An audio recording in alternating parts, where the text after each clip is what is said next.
now, for a very special Thanksgiving episode of the Outside Blitz, here are your hosts, the fabulous Scotty Fraytown, the Bootleg Bettor, and the Cannonball, Alex Steele. Welcome, ladies and gentlemen, to the Outside Blitz. I'm your host, the fabulous one, Scotty Fraytown, along with my co-hosts. For several weeks, we got a full house, ladies and gentlemen. First and foremost, joining me from the wonderful Traverse City up at the Steele Twins Gaming Studio, the Cannonball, Alex Steele. Alex, welcome back. Yes, indeed. Not only do we have a full house, you all, our Blitz Babies, are gonna have full tummies by the end of the night because we have a smorgasbord of news, scores, updates, and our updated rookie rankings to serve all of you. Oh yeah, and then also joining me to my left, the man I like to call the Claw, the one, the only. Who better to be than the Bootleg Bettor? Boots, welcome back to the show.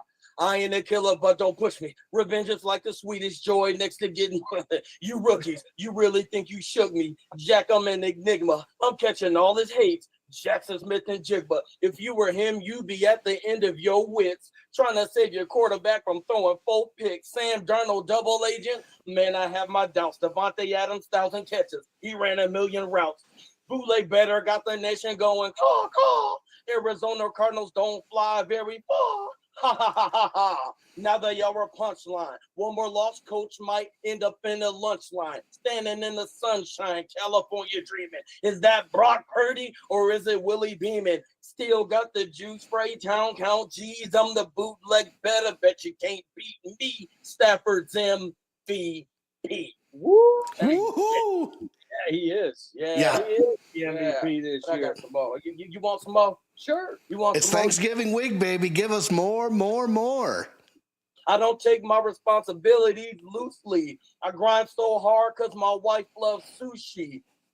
I've never been spoon-fed, but I've had a knife in the back, forked over, and left for dead. As a matter of fact, now how do I react? Too many witnesses, ears listening, trying to figure what the business is. My presence is a gift like Christmas is, but y'all don't understand what type of risk this is. I feel like my hands are tied, bound by risk this is. I'm still leading the league points, rebounds, and assists this is. Talent rises to the top like them biscuits is. Oh, we talking football. The Outside Blitz this is. Let me count that stack again, in and out of trafficking. And you know I'm still getting vitamins from Africans. Me and wifey about to do some traveling. Maybe to Palm Beach, maybe to Mom Street. You can't walk in my footsteps because they molding in concrete. Scotty, take the microphone back because I'm beat. Woo! Bettor, ladies and gentlemen, in the house. Yeah, he's been holding that in for a couple weeks. What? Boots, welcome back. I'm burning it down to the rubble. Bringing a fire today. Ah, goodness gracious. Well, we got plenty going on here. We got a special Thanksgiving episode because, hey, we want you to enjoy your turkey. We want to get this stuff out. And the ham, yeah, and the yams, the collard greens, the macaroni and cheese. yeah. Green bean casserole. If that's what you into, the pecan pie, the sweet potato pie, my favorite, the pumpkin pie. That's my jam, the pumpkin pie. Oh, yeah. I got to tell you, not only is it pumpkin pie in the Fraytown household, but it's apple pie. Apple pie. Very underrated on Thanksgiving. Underrated. I like good apple pie. You give me some apple pie a la mode, I'm a happy guy. Look, I got some sitting on the counter at home. Yeah, sir. There's I got a giant hole in the middle.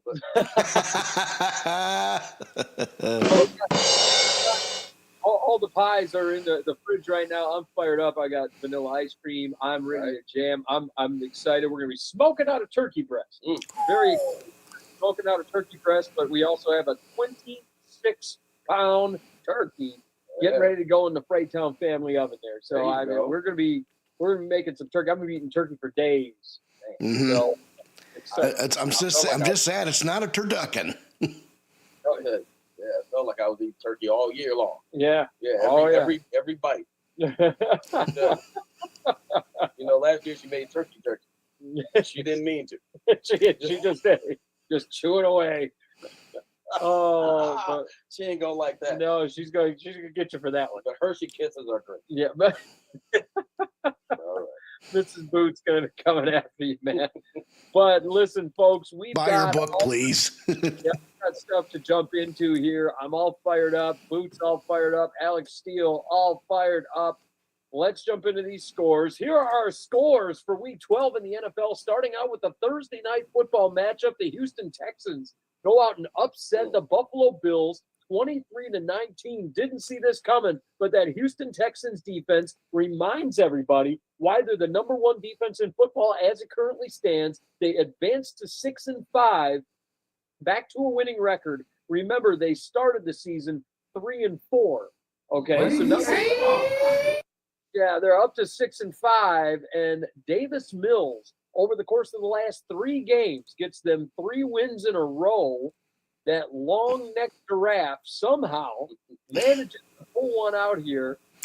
First of all, that, kids, is the hallmark of a quality backup in the National Football League. Yeah, and here we are. Davis Mills, 16 for 30, 153, 2 touchdowns on the day. Jaquavius Woody Marks, 16 carries for 74 yards, a 4.6 average for the day by Woody Marks. Nico Collins, 3 receptions for 55 yards. Christian Kirk, 5 for 54 and a touchdown. Jaden Higgins, 4 for 38 and a touchdown. Meanwhile, for the Bills, Josh Allen, 24 for 34, 253, 2 picks on the day. James Cook, 17 carries for 116 yards and a touchdown. Khalil Shakir, 8 receptions for 110. Ty Johnson, 3 for 45. Jackson Hawes, the tight end, 2 for 26. And then Gabe Davis, 1 for 22. Josh Palmer, 2 for 21. You know, I know that I have to point this out. You mentioned that the Texans defense is the number one in the NFL right now. If you need proof, kids, I need you to take a look at, if you're on Google and you're looking at the NFL's good, look at this number of sacks that Josh Allen took. That man ate turf 8 times in that game. And when was the last time you ever heard of anyone taking 8 sacks in one game? Michigan versus Ohio State about 15 years ago. Yeah, really, and you don't see that. Here's a better question. When's the last time you saw Josh Allen take 8 sacks? Right. You know, right.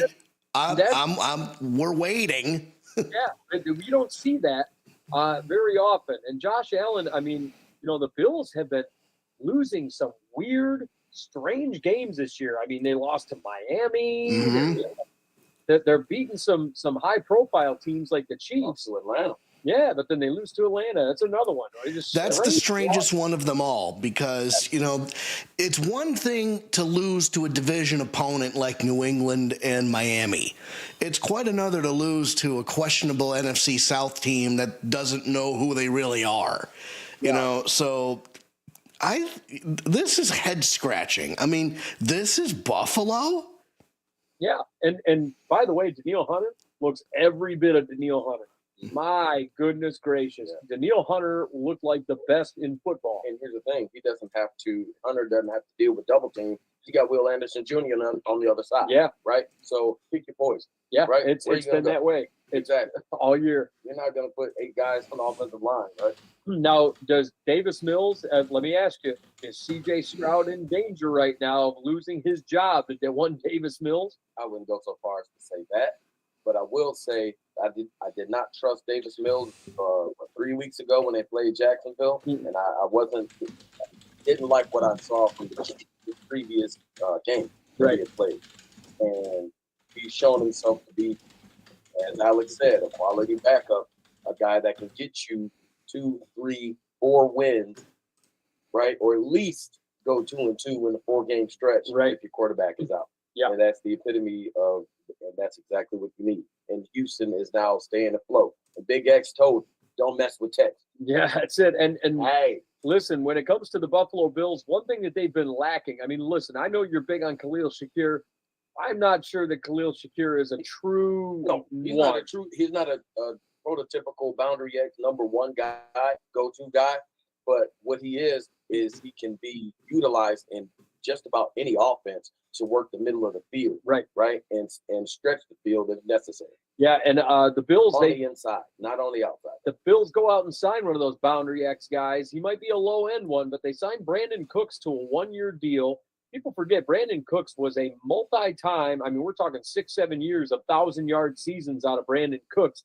I don't think it's a very opportune time to be signing him at this stage of the season. He just got released by the Saints. Or his career. Yeah, I mean, it's on the back end. Yeah, definitely on the back end. I see with maybe it's because Keon Coleman He's getting is benched. not in favor, right? Yeah. He dumbed himself out of position. That's exactly it. As the great Ernie Ladd would say, rest in peace. And so this is another, hey, you can stretch the field with Brandon Cooks. He's always been able to do that, right? Yep. I took the top off. Take the top off the defense and let's do it. And you know Josh Allen loves to rip the deep. So. Yep, there it is. So, I mean, the Bills, they go out and drop one there. Next up, let's talk about this other one. The Indianapolis Colts, they drop one to the Kansas City Chiefs, 23-20. Patrick Mahomes, man, he winds up getting them down the field goal for the win in overtime. Mahomes, 29 for 46, 352 yards, no touchdowns and a pick. Kareem Hunt, 30 carries in this one for 104 yards and a touchdown, just a 3.5 average, but he still put up over 100. Rashee Rice, 8 receptions, 141 yards. Xavier Worthy, 4 for 59, doing those gadgety things. Travis Kelce, 4 for 43. And Brashard Smith, the backup running back, 3 receptions for 31. And Kareem Hunt also had 3 for 26 in this one. As for the Colts, Daniel Jones, 19 for 31, 181 yards, 2 touchdowns on the day. Jonathan Taylor looking rather human here, 16 carries for 58 yards. Ashton Doolin, 1 reception for 48. And then you get Tyler Warren, 5 for 45. Michael Pittman, 5 for 27 and a touchdown. And then Alec Pierce, 1 for 26. The Colts, man, they had a lead and then just gave it away. That's very unlike them. Although you do have to understand that this is Patrick Mahomes the second. Although you also have to admit this is not the Chiefs team of yesteryear. I mean, the same stuff that we've been talking about all last year is still happening this year. They're eking out wins against surprising teams, and everybody's giving them their best shot. You know, you're absolutely right. But, you know, when's the last time you saw Kansas City? You know, they lost 2 games in a row twice. 1 to start the 2 to start the season, and they lost 2 of their last 3. So, you know, if I'm a Chiefs fan, if I'm a Chiefs fan that's only familiar with their Super Bowl seasons, I'm mashing the panic button. Oops. It's still what we looking at. Daniel Jones. Yeah. Wait a minute. Is he? Hold up. Is the shoe dropping? Getting close to midnight, right? And here we go. But the big thing about the Chiefs, A, they needed this one. Yeah. Yes. 2, as Buzz would say, they still have a tough run defense. Yeah. So when you got that kind of run defense, you got to be able to throw the ball, right? Michael Pittman Jr. got a touchdown. I forget who the other guy was. You said was it Doolin? You said with the touch. Let's see. Where am I here? Colts receiving wise, yeah. Pittman and who? Pittman and Andrew Ogletree. Ogletree, okay, like 6'8" Ogletree. Yeah. But Daniel Jones, maybe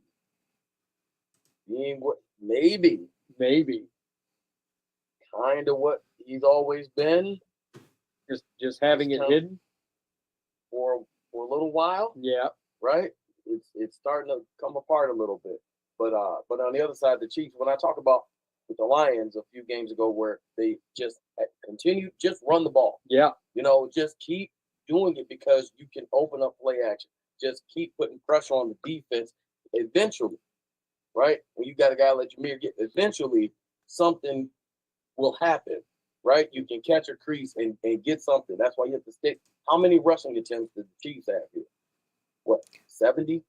Yeah, let's see, it was 41. 41 rushing attempts. Yeah. There you go. Sometimes you need those games. You got to keep grinding those yards out and making sure and keeping the defense honest, right? So they can't just bring blitzers and put yourself in bad situations. What I will say, though, is I'm seeing a trend of Patrick Mahomes throwing deep to Xavier Worthy, Tyquan Thornton, and it hasn't been connected recently. But being able to hit Rashee Rice on those slants, on those quick outs, and letting Rashee Rice make those plays with his legs, that's been helpful. It has. Yeah. And I said it before, do not have Patrick Mahomes keep running this football. If you have to, scramble and get a few cheap yards, go ahead. But design runs, please don't. Yeah, and they're going to have to get the ball out quickly because now Chiefs right guard Trey Smith, he suffered both high and low ankle sprains in this game. Sunday, he's expected to miss some time, including the Thanksgiving game versus Dallas for this Thursday. So be prepared for that. You're going to be throwing that football in. Oh yeah, they're going to be without Trey You're Smith. not going to be able to run on Dallas that effectively. No, because with Quentin Williams down there and Kenny Clark with what they did. With what they did. Yeah. So you're going to have to throw the ball back. Yeah, that's just how it's going to have to go there for the Chiefs. But they pull one over on the Colts, and they wind up winning 23-20 here. Next up, the Seahawks. They go out and beat the Tennessee Titans 30-24. This one was much closer than anticipated. The Titans, Cam Ward has his best game of the season, 28 for 42, 256 yards and a touchdown. Cam Ward also ran the ball 6 times for 37 yards and a touchdown. Tony Pollard, just 11 carries for 20 yards. Receiving-wise, Gunnar Helm, the rookie, 6 receptions for 51 yards. Chamari DK, he gets 5 for 44 and a touchdown. James Prochet gets 3 for 42. Chigo Okonkwo, 3 for 40. And then Xavier Restrepo, the Miami rookie, 2 for 26. Meanwhile, for the Seahawks, Sam Darnold, 16 for 26, 244 yards, 2 touchdowns on the day. Kenny Walker, there he is, 11 carries, 71 yards. Zach Charbonnet, 6 for 35 and a touchdown. Jackson Smith and Jigba just doing JSN things, 8 receptions, 167 yards, 2 touchdowns on the day. Kenny Walker gets 3 for 30. Cooper Kupp, 2 for 24. This game, it started out getting out of hand. They were at halftime. It was 20-3 Seattle. Yeah. And the next thing you know, the Titans came roaring back here and almost came all the way back to win this thing. But the Titans ultimately fall to 1-10. The Seahawks jump to 8-3. They're the second best team in the NFC right now.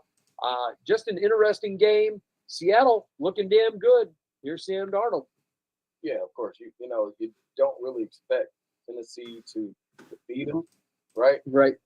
And this game kind of went how I thought it would. The beginning, the Seahawks all year have been really good on the road, right? It doesn't matter if there's a time zone difference or not. Mm. They've been really good on the road this season. So that shows me that they're a team to contend with. You're probably looking at second or third place in the NFC West. It leads the wild card spot. Yeah, I mean they're kind of battling it out for the second place spot there with the San Francisco 49ers. But yeah. I mean, ultimately, I think the Niners are right with them there. I think the Niners are also 8-3, especially after last night's game. Yeah, but it's going to be interesting to see. Pull up the stats for me, would you please? Yes, sir. So, I'm looking at them right now. So, as we see in the NFC West, the Seattle Seahawks are 8-3, and the San Francisco 49ers are 8-4. So they're a half a game back, and in third place. And the Los Angeles Rams are in the driver's seat. And if we play the schedule game for the Seahawks, they don't really have a really easy schedule. They got a tough matchup against the Vikings this Sunday. Then they go to Atlanta to face the Falcons. Then they have 2 homestands against the Colts and the Rams. And then the last 2 games of the season, they're on the road against the Panthers and again against the 49ers. So, I think we said this last week, but I think it bears repeating. That Seahawks-Niners game, unless the Rams continue their tear, could be, if it's not a playoffs, if it's not a division matchup, a division championship matchup, it's at least a playoff spot. Yeah, that could be a win in it right there. Absolutely. And I'm looking at these the penalties. This is what's been hurting Tennessee all season long. 10 penalties for what's that? 63 yards. 63 yards. Yeah. Way too many penalties, bro. Yep. Just all season long, Tennessee's been shooting themselves in the foot, figuratively. Yep. With all these ridiculous, especially pre-snap. Yeah. The pre-snap penalty. That's what's been really doing them in. And they've just been putting themselves in bad position. And you know what was baffling to me about this game is not only how many penalties came on both sides, because Seattle also had 11 for 69 in this one, but the time of possession. Look at the glaring difference in time of possession. Tennessee possesses ball for 37 minutes in this football game. I mean, that's 37 and a half minutes of a 60-minute football game. You possess the ball. All right. Holy double smokes. when you lose. Yeah. It just crazy penalties, and you got to get an edge rusher over there. But, yeah, they've definitely got some issues there in Tennessee, but we'll see how they handle it. Right now, they are the number 1 pick in the NFL draft for the 2026 season. Next up, let's talk the Vikings and the Green Bay Packers. The Packers dominate this game 23-6. Look, first of all, I'll jump into the stats and then I'll rant. Jordan Love. Jordan Love, 14 for 21, 139 yards. Malik Willis does come into this game at 1 point, throws 1 pass for 7 yards. Emmanuel Wilson, he gets the start. And Emmanuel Wilson, 28 carries for 107 yards and 2 touchdowns. Josh Jacobs was out in this game. Chris Brooks gets 8 carries for 21 yards as well. Receiving-wise, Christian Watson, 5 receptions for 49 yards. Dontavion Wicks gets 2 for 32. Romeo Dobbs, 2 for 23. Emmanuel Wilson also had 2 for 18. The Vikings, J.J. McCarthy, just 12 for 19, 87 yards, 2 picks on the day. Just an abysmal performance. Jordan Mason, 8 carries for 42 yards. Aaron Jones, 9 for 41. Justin Jefferson gets 4 receptions for 48 yards. Hawkinson, 4 for 19. Aaron Jones, 3 for 16. Oh. 3, 2. Hold on. There's a lot of weeds on this show. We said this, we said that, we said this, we said that. Oh, yeah. So let me tell you something. I got to tell you something. Somebody has to say I first, right? Right. We don't all three say it at the same time. Yeah. Right. Somebody's got to bring up the name first, and the other two. Yeah, I agree. Yeah. And then it becomes yeah. Sometimes though, you need to say I. Yeah. I.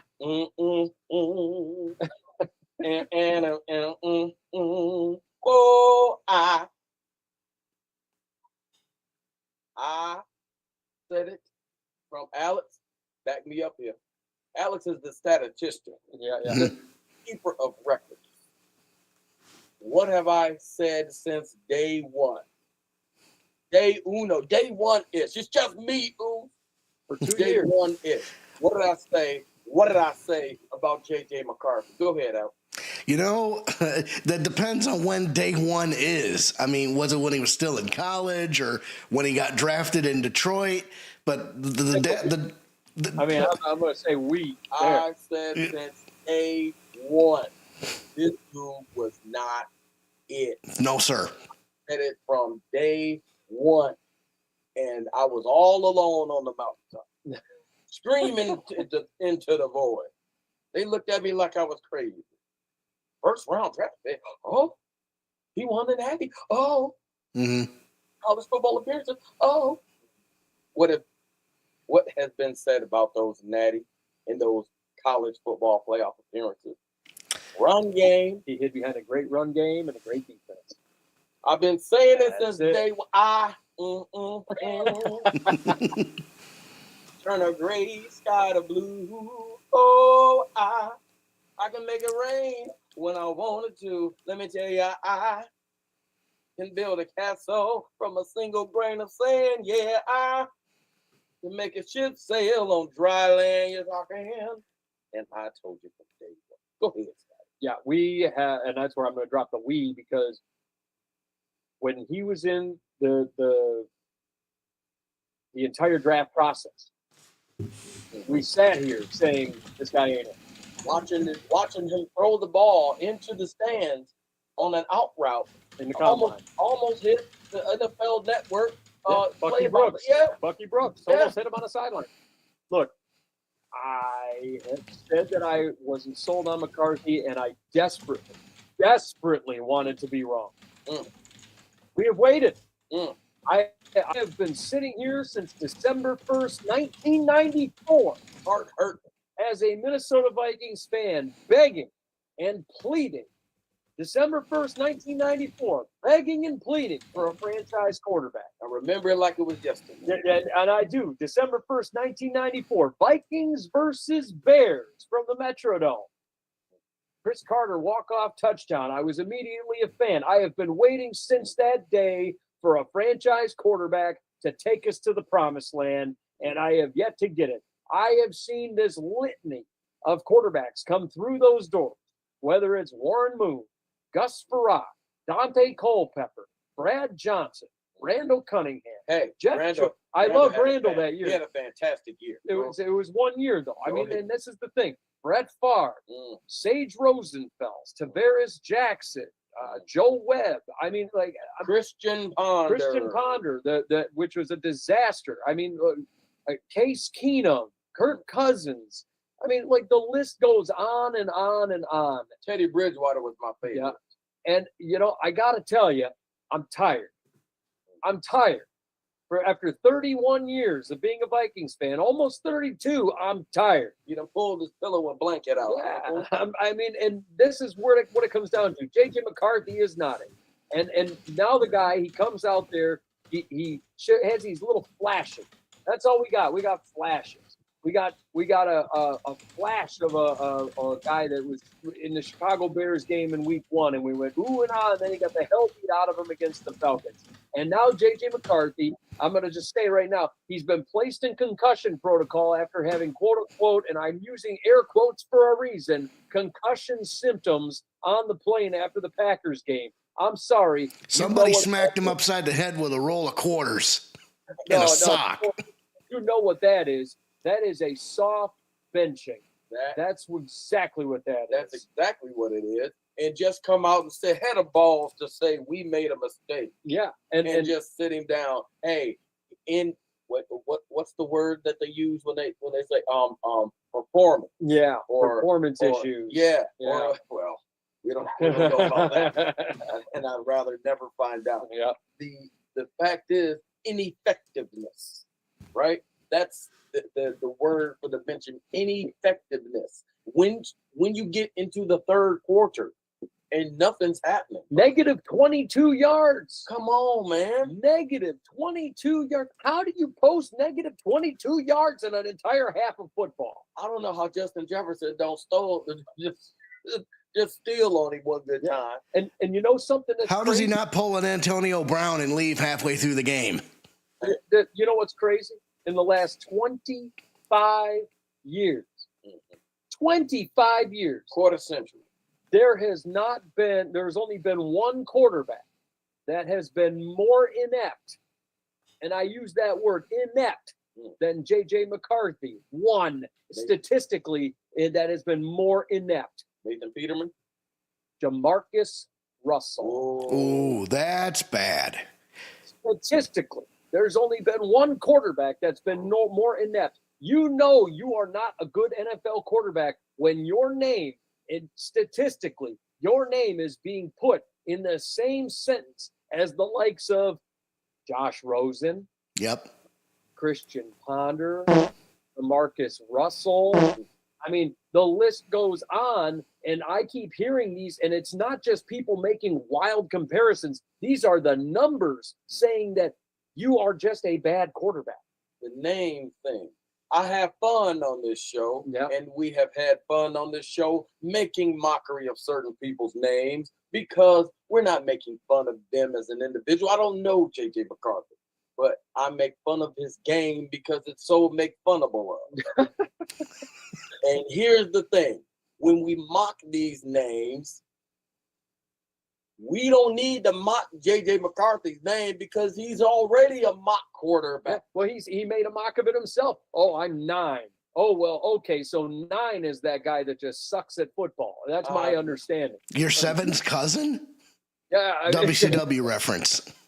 Yeah. I don't need to make up a name because he's a mock quarterback. He's not playing quarterback. He's playing quarterback. Yeah. He's cosplaying as a quarterback. There you go. There is a confidence issue. His confidence is gone. It's annihilated. Absolutely. And only look at Justin Jefferson pissed off at you for so long. Yeah. Before you're okay. Well. Yeah, I ain't it. I can't do this. I can't, and we knew he couldn't do it. We called it. Mm-hmm. Now learn a little bit more, and maybe, just maybe next season might be your year. But I think it's time for a change. Yeah, and it is time, and that's why the Minnesota Vikings, and I'm the most excited about it. I know you are. Max Brosmer, with McCarthy in concussion protocol right now, the likelihood is high that Max Brosmer will get the start against the Seahawks if McCarthy is ruled out. Now, look, I'm excited about Max Brosmer. I don't know that Max Brosmer is going to be it. I'm not going to sit here and say Max Brosmer is going to be it because this is not a great team to start your career against. No, absolutely not. A great defense to start against. This is a tough Seattle defense. Here's my thing about Max Brosmer, okay? I'm not going to say he's this guy either because it's very irresponsible if I were to say that he's going to be this guy, okay? Right. But the reasons that Max Brosmer did not get drafted to the NFL are A, lack of arm strength, B, low arm angle when he's throwing a football, which causes things like batted passes, and C, he's not mobile. Okay, those three things are the reasons that he didn't get drafted. However, if you're smart and you're accurate, you work hard. However, there's a guy that got drafted 1 overall, okay, but he had those same 3 problems, and somehow they didn't matter. Does anybody know his name? Because I know his name. He's wearing a gold jacket. His name is Peyton Manning. Oh. I'm not going to sit here and say Max Brosmer is Peyton Manning, okay? But I made a similar comparison when I was talking about Bo Nix last year. Yep. Nix, we talked about, everybody said, he doesn't throw deep. He only throws short passes. The last guy I saw with a short average, that was a 7.9 yard average, was getting ready to be wearing a gold jacket, and his last name is Brady. And so I made that comparison last year in regards to Bo Nix. Bo Nix has seemingly, and I'm going to say seemingly, seemed to start he's working out for the Broncos. He is. I want to see if Max Brosmer can work out for the Minnesota Vikings, because if he does, It hurt. it can't get worse, right? Can't get worse. I mean, it's you would think it should be worse with the undrafted free agent, but it can't get worse. One thing that I've noticed watching, and I get its preseason tape, but I watched preseason tape on Brosmer. I saw a guy with really good mechanics, far better mechanics than J.J. McCarthy. We saw him at the combine. He's definitely fundamentally sound. He makes his reads quickly. He can progress through his reads quickly, and he was doing it with the second-team offense against the first-team Titans defense. So it kind of makes me go, that's interesting. I want to see Brosmer. I think it's Brosmer time. I've been wanting to see Brosmer. I liked Max Brosmer. Alex, you liked Max Brosmer. We sat there at the combine going, hey, Boots, I know you're not sold on Brosmer, but it can't be worse than J.J. McCarthy. Again, yeah, he's as I've said, the bargain basement, brown bag. Let's go get a quarterback. Yeah, you know what I'm saying. You're not gonna be any worse. Does it turn into a Purdy situation though? Is going to be the question. Does it turn into a Trey Lance Brock Purdy situation? That's the what? This Brosmer McCarthy situation. Keep Brosmer and let McCarthy walk. Yeah. Does Brosmer become the next Brock Purdy? I don't know about that. There's one more thing I want to call attention to in regards to J.J. McCarthy. I saw this on Facebook, but it's pretty flabbergasting. It says here you would have a 39.6 QB rating if you went 0 for 20 with 20 spiked footballs. McCarthy had a 34.2 rating. Yeah. It was that bad. It's that bad. It's that bad. It's just pathetic. And I got to listen to these people on TV. Well, if he just call it like you see it. Yeah. He sucks. I get to hear all of these people going, oh, well, you got to give him time. You got to let them develop. I'm sorry. And I talked about this last week on the show, Alex, when you're a first-round draft pick, when you're drafted in the top 10, the way he was, you got to bring something to the table. There's got to be something. He just brought his plate.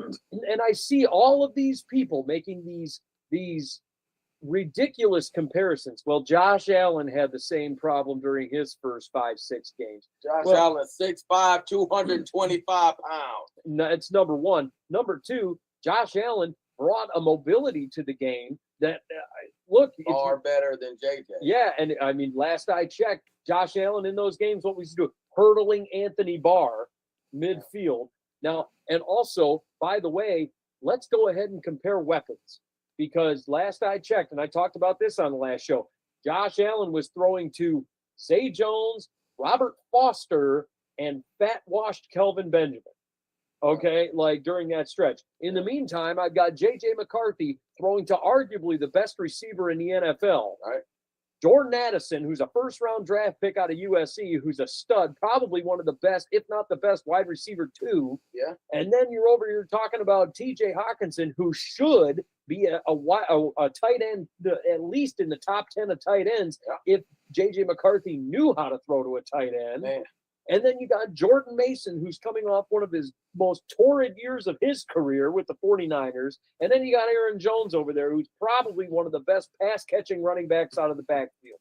Yep. And then a completely revamped offensive line with two of the best offensive tackles in football. And I'm supposed to sit here and say, oh, yeah, J.J. McCarthy, you got to give him time to develop. Oh, look at him. He's just like Josh Allen. No, wrong. He's not.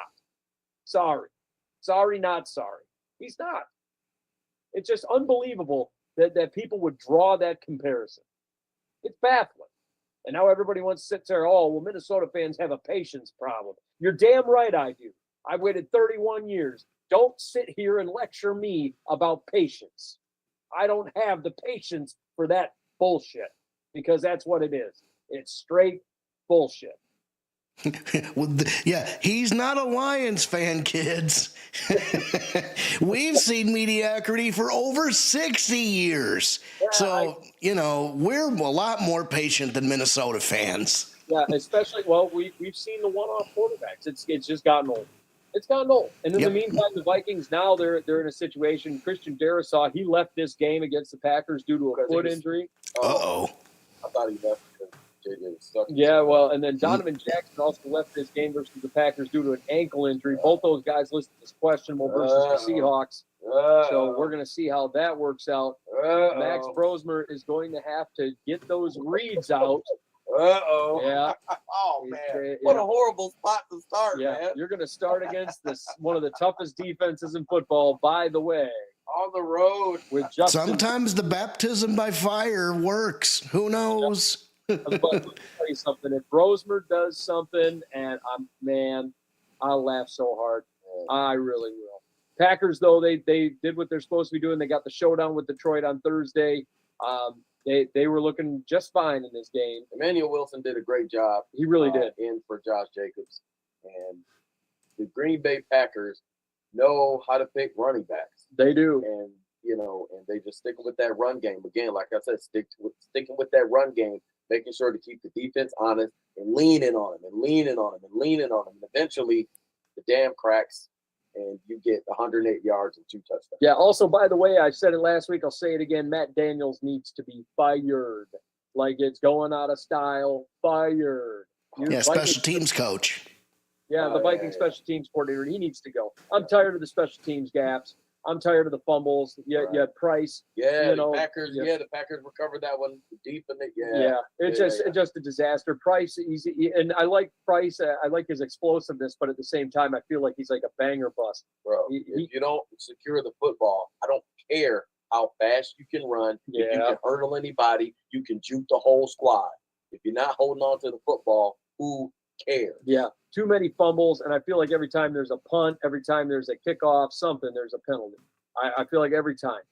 So, yeah, Matt Daniels, I've been calling for his head for weeks. I'm still doing it, calling for his head. Get him out of here. Next up, let's go ahead and talk about the Baltimore Ravens. They go out and beat the Jets 23-10. Look, hey, Lamar, he's got his team back in first place. Who would have thunk? Well, I will say this: the AFC North is definitely a crapshoot. Yeah. Lamar, 13 for 23, 153 yards. Derrick Henry, 21 carries for 64 yards, 2 touchdowns in this one. Zay Flowers, 5 receptions for 58. Tez Walker, 1 for 30. Derrick Henry, 2 for 24. And DeAndre Hopkins, 2 for 13. Isaiah Likely also had 1 for 10. Meanwhile, for the Jets, Tyrod Taylor, 17 for 28, 222 yards, a touchdown, and a pick. Breece Hall, 16 carries for 44 yards. Breece also had 4 receptions for 75 yards. John Mechie, 6 receptions for 65 yards and a touchdown. Adonai Mitchell, 2 for 42. Mason Taylor, 3 for 21. The Jets are inept. You know their season's over. They're 2-9. Listen, we know they're not going anywhere, right? I mean, why not just throw as much shit at the wall and see what sticks? Well, yeah, really. The first half was, kind of tough for Baltimore. I think maybe, possibly, I'm not a doctor. You know my doctor, Dr. No Good, Dr. Dozy. Yeah. Dr. Dozy No Good. Yeah. He was telling me he thinks Lamar's still dealing with something. He probably is. One guy that is dealing with something is Kyle Hamilton. He left this game with an ankle injury. He does have a shot to play versus the Bengals on Thanksgiving. Currently, he's listed as questionable. So we will see whether or not Kyle Hamilton is in that game on Thanksgiving. But we're going to see. Going to be a tough matchup, especially if Joe Burrow winds up coming back into the fold, who is expected to return and start versus the Ravens. So let me tell you something, Cincinnati. Let me tell you something. Are you an idiot? Are you a moron? Are you stupid? Oh yeah. Oh man, the season is lost. The cause is lost. The horse has left the barn. You ain't getting it back. It's over. O-V-E-R. Over. Why would you put Joe Burrow in a meaningless game unless he absolutely told you he wanted to? Yeah. In which case, you take his cleats, you take his helmet, you hide it, you bury it, you keep it away from him at all costs, and you play Joe Flacco or who's the other guy?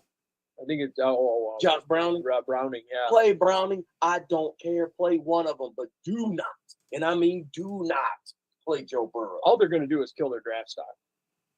Oh, yeah. Joe Burrow. All right. That's it. I mean, because if Joe Burrow sticks around, he winds up doing what he did last year, narrowly getting them to narrowly missing the playoffs for them.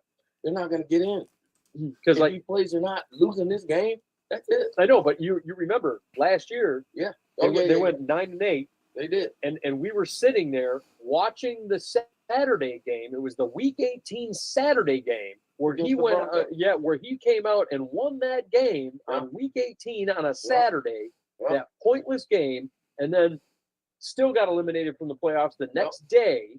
And then after they wound up getting eliminated from the playoffs the next day, you think about it and you're just like, man, they just took themselves from a top 10 pick to like a 15, 16, 17 overall pick. For nothing. For nothing. And T. Higgins, I'm sorry, I don't want to spoil the news, but T. Higgins has a concussion. Yeah, he left that game against the Patriots in the fourth quarter. We can jump to that game real quick. The Bengals, they go out and drop one to the Patriots 26-20. T. Higgins, like you said, left that game in the fourth quarter due to a concussion. So why would you put T. Higgins out there next week? Yeah. Right? Well, really, coming off a concussion. in 2 days. Right? In 2 days. Exactly. Thanksgiving. There's no way in the world you would do that. And there's no way in the world you would play Joe. Yeah, doesn't make sense. But Joe Flacco was in this game. He goes 19 for 37, 183 yards, a touchdown, and a pick. Jake Browning comes into the game at one point. Jake Browning. Or Jake Browning, yeah. I called him Josh Brown. Yeah, he doesn't matter. It doesn't. You should have never traded me. Yeah, well, everybody cut you. One reception for 14 yards on one pass. Chase Brown, 19 carries for 107 yards. Andre Yosevas, 4 receptions for 61 yards. Mike Gesicki, 4 for 35. T. Higgins, 5 for 31. Don't forget, Jamar Chase was suspended for this game for spitting on Jalen Ramsey last game. Oh, yeah, that's right. Mitchell Tinsley. Big dummy. Yeah, I already had something on his helmet. Wiping it off. I guess. I don't know. You got a little something. You remember when your mom used to lick her freaking thumb? Finger. I think that's what he was trying to do. Toothpaste on your face. Yeah. Mitchell Tinsley gets 2 for 29 Your and a whole face touchdown. smelling like coffee Yeah. at 7:30 in the morning. Chase Brown, 2 for 23. Meanwhile, for the Patriots, Drake May, 2 for 35, 294 yards, 1 touchdown, 1 pick. Travion Henderson, 18 carries for 66 yards. Drake May also had 5 for 22. Receiving-wise, Hunter Henry had the game of his life. 7 receptions, 115 yards, and a touchdown. Austin Hooper, 3 for 39. Pop Douglas, 1 for 37. Mac Hollins, 2 for 30. Hey, listen, Patriots been doing enough to get it done. 10-2 now. All right. Top of the NFL. Yeah. When I talked a little bit earlier about Mr. McCarthy, chippy old JJ, and mocking names, a name that has been mocked by myself, Fake May. Yeah. Drake May. Drake May. Drake Maybe. Yeah. Let me tell you something. He took back his government name, his Christian name, the name his mama named him. Yeah. I'm going to call him for the first time in a long time, Drake May. Yeah. Because he has been playing excellent football. I never said he wouldn't be able to win a big game. I never said he wouldn't do any of these things. I just said he hadn't, and he hadn't shown what he has shown, unlike a guy like, say, Anthony Richardson, right? He has shown, Drake May has shown the ability to get better. Yep. And to elevate his game. He threw the pick, right? Yep. He could have crumbled, right? Hadn't seen what's the response going to be. Shook it off. Right? Came out. Right? And whooped ass in that game. I mean, that's basically what it came down to. Right. And I want to bring up one more thing, real quick. When we talk about how do you respond when you turn the ball over, when you're having a bad quarter, you're having a bad half, how do you respond? I want to highlight a quarterback in college right now. And we're not talking college right now, but I'm going to bring him up just real quick. Texas A&M quarterback, Marcel Reed. Yeah. The game against South Carolina last weekend when the entire team, did they soak the ball in Crisco? They were all right? I mean, just dropping every other pass. And Marcel Reed fumbling, throwing interceptions. But guess what? He stuck with it. And he responded in a way that ended up with 400-plus yards, 3 touchdowns, I believe. And he led his team to a comeback victory at home against, 28 points, 24 points down? I think it was almost 30. 30 points 30, down yeah. in the second half. So that's how you respond. And when I talk about that, so remember the name Marcel Reed. He does not qualify for the Bootleg B team. He does not fit the criteria of the Bootleg B team. But if he did, he'd be my number 1 quarterback. But remember that name Marcel Reed, and remember the name Drake May. Well, he might wind up on my A-list All-Stars, but we'll see how that pans out. But and we talk about Drake May overcoming adversity. Offensive tackle Will Campbell, the rookie, he did suffer an MCL sprain in this game versus the Bengals. He could end up on IR. We're going to wait to see. It hasn't been tested. Oh, no. He is a guy that's on our rookie list right now. He's one of the best pass-blocking offensive tackles in all of football, so we'll have to wait and see. Also for the Bengals, defensive end Trey Hendrickson. He's been ruled out for the Thanksgiving game versus the Ravens due to a hip injury. Uh-oh. So, you're likely down T. Higgins. You're down Trey Hendrickson for sure. And it's a short Your week. defense is already one of the worst in football. And it's a short week. Yep. And here we are. You're going to put Joe Burrow out there. Please don't. Make it make Don't. Boots, it's kind of like the Cleveland Browns. Are they smart enough to avoid the mistake? The answer is no. No. DDT, don't do that. Don't do that. Next up. I want to say one little quick thing about Drake May. This is at about the same period this last year. Last year, he in 2024 played 13 games. He had 225 completions for 2,276 yards, average of 6.7, 15 touchdowns, 10 picks, and a rating of and a QBR of 55.2. about 12 months later, through 12 games played, he has eclipsed every single one of those numbers. 252 completions, 3,130 yards, a 71 completion percentage, 8.8 average yards, 21 touchdowns, 6 picks, and a 72.7 QBR. So yes, we have seen the improvement of Drake May. Go ahead. Yeah. And with Josh McDaniels as the offensive coordinator, with that offensive mind, team and scheme, it's so important, especially a quarterback development. You look at a guy like Sam Darnold, right? Yeah. I talk about it all the time. Goes to the Jets, horrible situation. Goes to the Panthers, horrible situation. Goes to San Francisco, learns under a quality coach and a quality organization, one of the best in the league, right? No doubt about that. And then he parlays that into a fantastic year with Minnesota last season. Yep, with a guy who, as far as coach of the year, right, head coach of the year last year, and then not only that, is considered by and far a quarterback guru, quote unquote. And now he goes to Seattle, and he's taken all of that learning, and to Seattle, and you see what he's doing right now. Exactly. Yeah, team and scheme is so important. Yeah. Next up, let's talk about the Lions coming from behind to beat the New York Giants 34-7. Have you sighed your relief yet? Yeah, Alex? yeah. Have you breathed? Have you exhaled yet, Alex? Alex was shit. No, I'm like, ugh. I've got a rant coming of my own, but let's get these numbers crunched because kind of important. Yeah, Jared Goff, 28 for 42, 279 yards, 2 touchdowns and a pick. Jahmyr Gibbs has a huge day, 15 carries, 219 yards, and 2 touchdowns. He also had 11 receptions for 45 yards and a touchdown through the air, over 260 yards of offense from Jahmyr Gibbs. Amon-Ra St. Brown, 9 receptions for 149 and a touchdown. Khalif Raymond, 2 receptions for 37 yards. Brock Wright, 3 for 29. As for the Giants, Jameis Winston, 18 receptions. 18 for 36, 366 yards, 2 touchdowns and a pick. And then he also had a receiving touchdown in this game to go with 4 carries for 13 yards. Tyrone Tracy, you got to call Tyrone. No. Come on. No. You got to do it right. Come on. You better call Tyrone. Thank you. Tracy.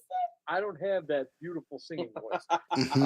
Tyrone Tracy, 20 carries for 62 yards. Devin Singletary, 14 for 47.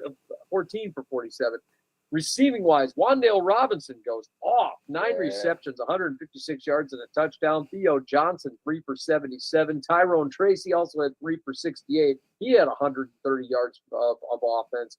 Isaiah Hodgins, 2 for 42 and a touchdown. Jameis Winston, he had 1 for 33 and a touchdown. Darius Slayton just 1 for 23. So, look, I said the formula was out. You have to bring interior pressure on the defensive side of the ball to beat the Detroit Lions. The New York Giants almost did that. Alex? Where do I even start? Okay, so do not allow the numbers to fool you with this game. To really get the full picture of what this game was, you had to sit on your couch and you had to see it on your TV. My brother, the Package Angel Steele, and I, we were in our Lion shirts. We watched this thing unfold. And if you take a look at the box score, you will notice that the New York Football Giants got off to a 10-0 lead in the first quarter. Where have we seen that before? And then the New York Giants scored 10 more points. So by halftime, it was 20-17. And no scores in the third quarter. And then in the fourth quarter, the Lions finally caught up, required the use of Jake Bates and his monster leg to tie and get us into overtime. And then Jahmyr Gibbs rips off a 69-yard touchdown run that basically sealed it. But here's the kicker, kids.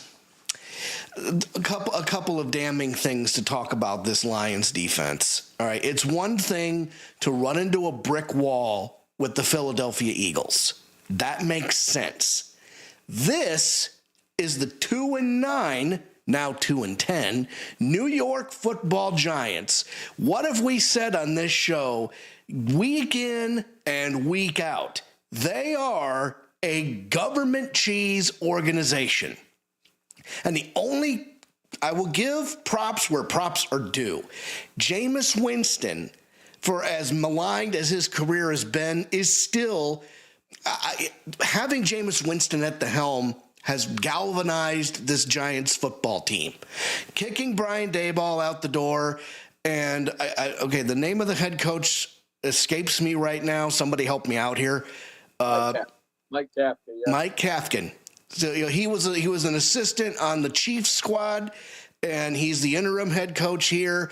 So you have some experience here. So between that and New York Giants defense is probably one of the strongest front seven in football. What's interesting, because it was such a bad meltdown in this game, the Giants did go out and fire the defensive coordinator Shane Bowen after this game, so they did get rid of him. So the Giants know how to trim fat. They know what's not working, so they're taking steps to try to make things better. As opposed to Brad Holmes not doing anything at the trade deadline for the second year in a row. You let Chase Brown go to the San Francisco 49ers and they win an NFC championship. Then you sit on your hands and don't get anybody to sit opposite Aiden Hutchinson. So you have no pass rush. You have to blitz everybody to get anywhere near the quarterback. It's interesting that you bring that up. Am I the only one that noticed how many times you had your defensive tackle kicked outside as an edge rusher? Am I the only one that picked up on that? I didn't pick up on that. You had all three of your defensive tackles out there at once playing on the line. You had DJ Reader out there. You had Tyler Williams out there. And then, Ali McNeil? Yeah, you had Ali McNeil playing edge. Why is Ali McNeil playing edge when he's one of the best run-stuffing defensive tackles in the game? And I get it, Tyleik Williams has been good, but maybe you should have just gone out at the trade deadline and gotten an edge rusher instead of putting Ali McNeil out there as an edge rusher. Make it make sense. I mean, it's like Brad Holmes is sitting there going, no, we're good with the team that we have. But you know what that's the attitude of? That's the attitude of a perennial playoff contender that never makes it to the Super Bowl, barely gets to the NFC title game, loses in the playoffs in the first or second round for years on end, which, has been a kind of an improvement for Detroit Lions fans, because we've been used to seeing the Lions, choke away the division, get eliminated from playoff contention, have 2 or 3 wins. We had an 0-16 season with one of the best wide receivers in football and a promise. And, we drafted Matthew Stafford the next year, but but I digress. There's a couple of egregious things I must discuss here. So, first of all, Derek Barnes needs to be benched, because you make mention of the fact, Mr. Fraytown, that Jameis Winston had a receiving touchdown in this game. Hickory dickory, here comes some trickery. Gunnar Olszewski lobs one up. Jameis Winston grabs it. Derek Barnes whiffed on the tackle attempt. And Jameis Winston is not a mobile quarterback. He is not Barry Sanders. He is not Lamar Jackson. And yet, Derek Barnes, who sealed the NFC Championship appearance by picking off Baker Mayfield in the NFC Divisional Round 2 years ago, this man doesn't know how to tackle a quarterback that can't move? That is inexcusable. Derek Barnes needs to be benched for that non-effort against Jameis Winston that led to the Giants scoring yet another touch. I was incensed when that play happened. Yeah, I'm with you. I think that you would think that a linebacker, a guy who is basically a makeshift edge, he plays outside linebacker most times, you would think he would be able to tackle more effectively and more efficiently in that particular situation. You didn't think Jameis was that fast? Yeah, well, I guess not. I mean, but Jameis Winston, not only did he not think Jameis was that fast, Jameis Winston broke that tackle. I mean, just left him in that strong. left him in the dirt. Yeah, and again, credit where credit is due. Jameis Winston is a gamer. I respect Jameis Winston as a person and as a quarterback. I mean, God, I love seeing him on TV. I wish he would be the all-star NFL quarterback for all 32 teams. So if somebody goes down, hey, let's just get Jameis on the phone, get him over there. I like Jameis Winston. I think he's a decent quarterback, but he has a lot of heart and fire and desire. So breaking a tackle, yes, I still think Derek Barnes needs to be benched, but give credit where credit is due. Now here's another condemnation of this Lions team. The Lions are knocking on the door. And Jared Goff has the football, and there's a little bit of room in front of him, plus he has a wide-open receiver in the flat. What does this guy try to do? Chuck the ball over the middle to try to get to Amon-Ra St. Brown, and he sails him. And my mother and my father, my mother knows next to nothing about football. And even she sent us a text, why couldn't Jared Goff just run it into the end zone? He had the room. He had the ability to get in there. He's not he's not Barry Sanders. He's not Lamar Jackson, but he has wheels. Use them. And then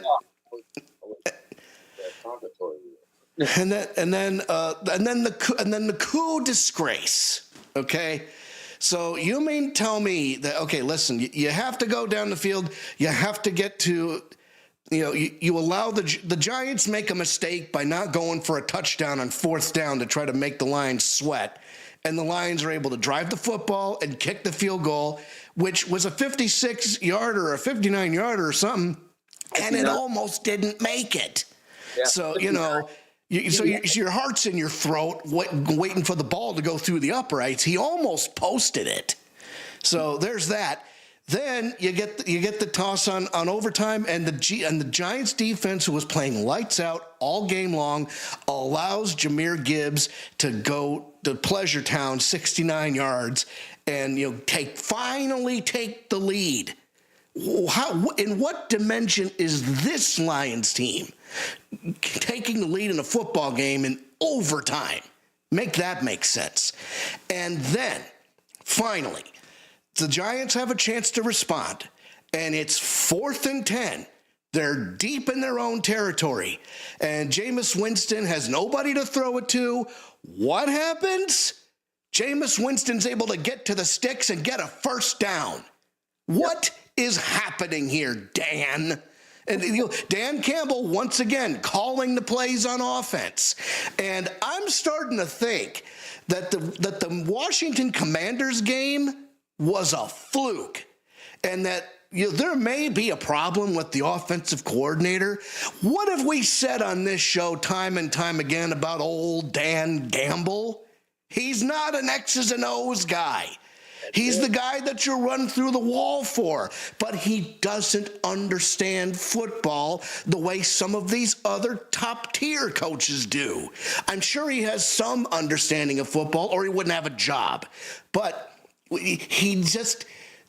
I don't think the problem is necessarily with the offensive coordinator. There is something wrong in Motown. And you got a date with the Green Bay Packers on Thanksgiving on 3 days' notice. This is basically the season. Yeah, I think that this game, Thanksgiving, is going to be a huge one.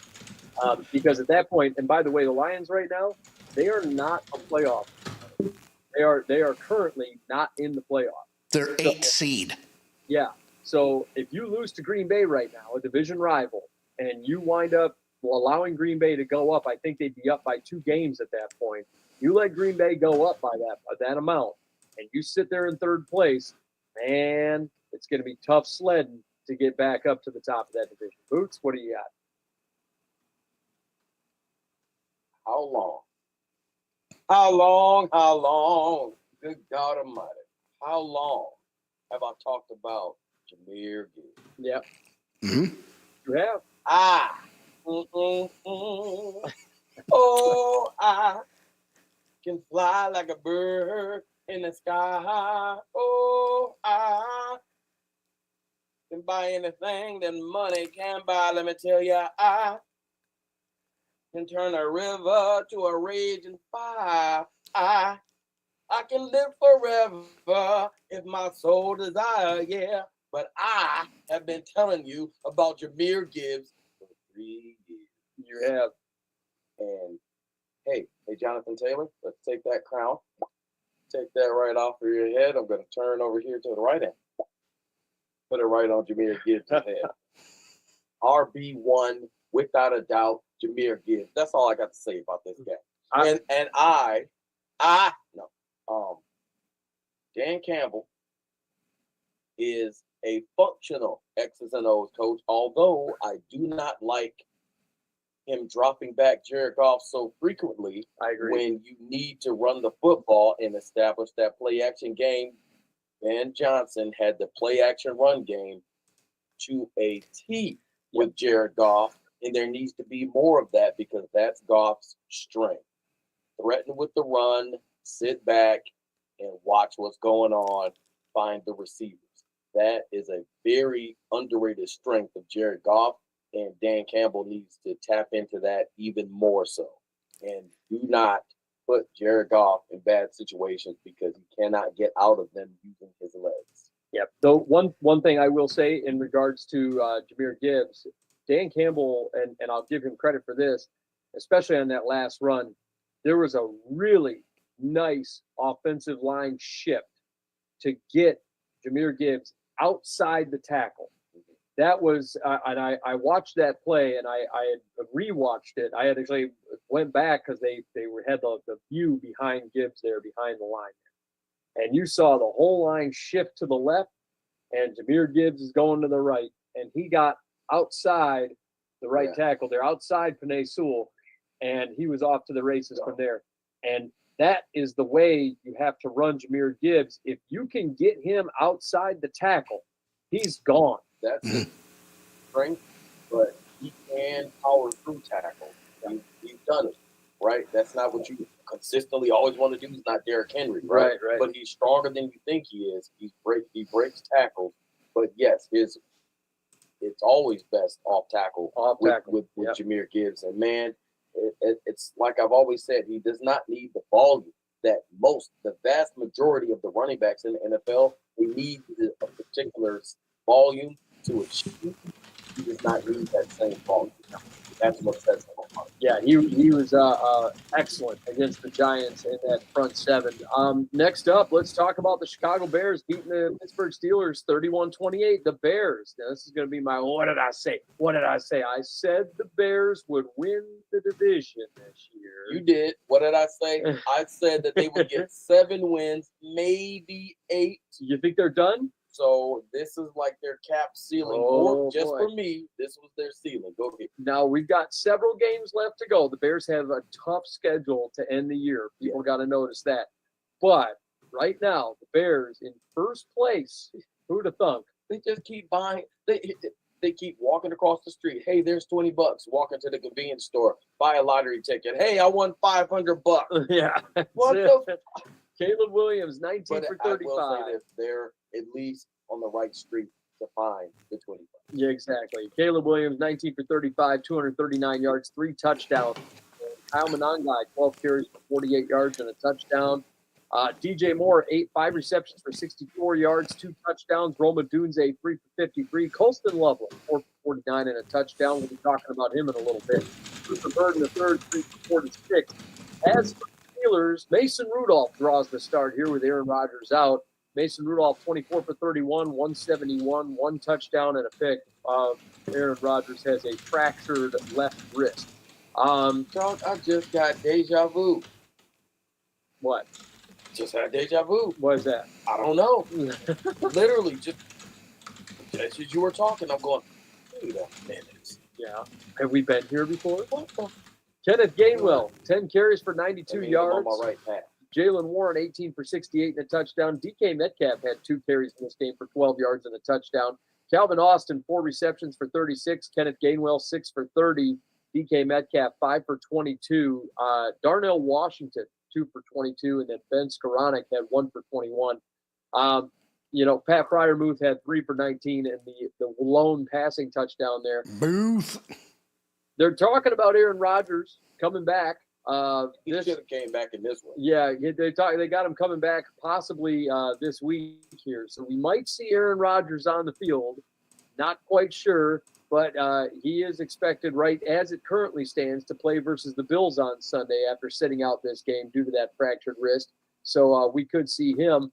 As for the Bears, they had a lot of issues here. Defensive back Tyreek Stevenson, he suffered a hip injury in this one. He left the game. Offensive lineman Jonah Jackson, he suffered an eye injury in this game. He left the game, did not return.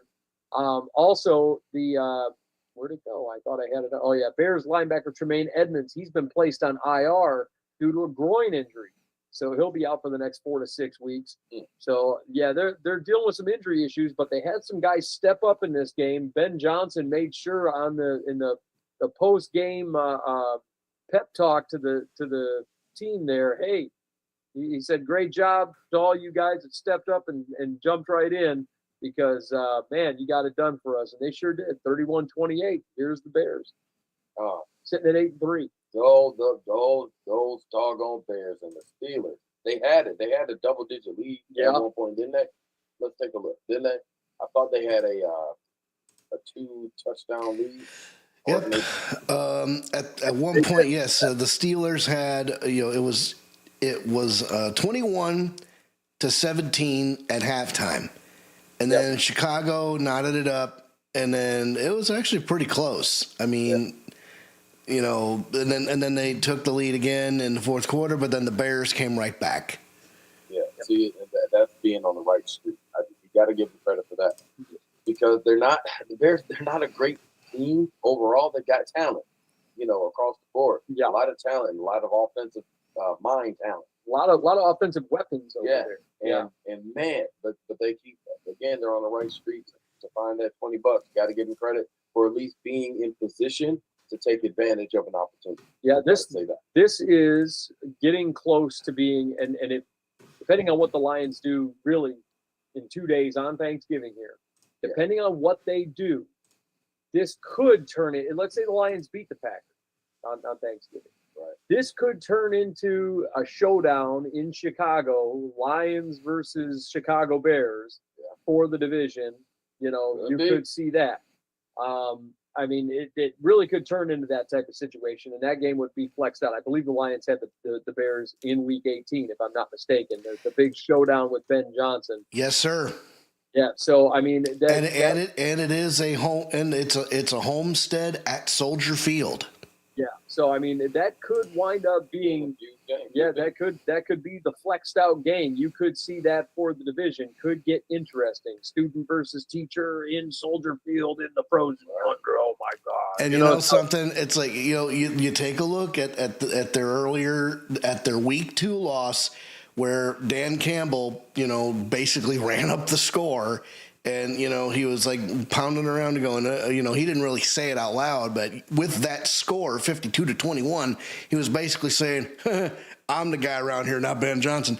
If Ben Johnson comes back, if the Lions go to Chicago and they drop one to the Bears and they get eliminated from the playoffs and the Bears win the division, Ben Johnson will have the last laugh. And we will know for sure at that point, Dan Campbell ain't it. Yep. That's it. Boots, this next game I know you're going to be very excited about, though. Yes, sir. The Cleveland Browns. Yeah. Go out and beat the Vegas Raiders. Yeah. 24-10. Uh-huh. And the man who has been named their official starter after this win is one Shedeur Sanders. Dylan Gabriel has been deemed healthy to play, but Shedeur Sanders has still been named the starter because of this victory right here over the Raiders. Shedeur Sanders, 11 for 20, 209 yards, a touchdown, and a pick. Quinshawn Judkins, 16 for 47. Dylan Sampson, 7 for 23. But he also had 2 receptions for 59 yards, including a nice long touchdown pass there, where he caught one and did the work with his legs. Isaiah Bond, 2 for 58. And Harold Fannin, 4 for 40. Jerry Jeudy, 1 for 39. For the Raiders, Geno Smith, 30 for 44. 285 yards and a touchdown. Ashton Genty, 17 carries for 50 yards. Tyler Lockett, 4 receptions for 62. Ashton Genty had 8 receptions for 58 and a touchdown. Brock Bowers, 6 for 55. Ian Thomas, 4 for 36. The Browns, man, defensively, they took care of business. And Shedeur Sanders, man, he goes out and he gets his first NFL win. He breaks the curse of rookie quarterbacks in their first start with the Cleveland Browns. He breaks the curse of them not being able to get the win as a rookie making their debut for the Cleveland Browns. And he does it.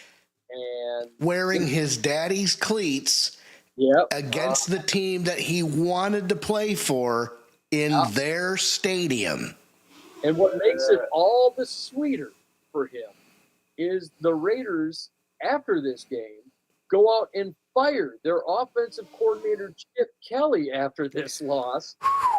Which I don't know how I feel about that decision, because Chip Kelly is not a dud.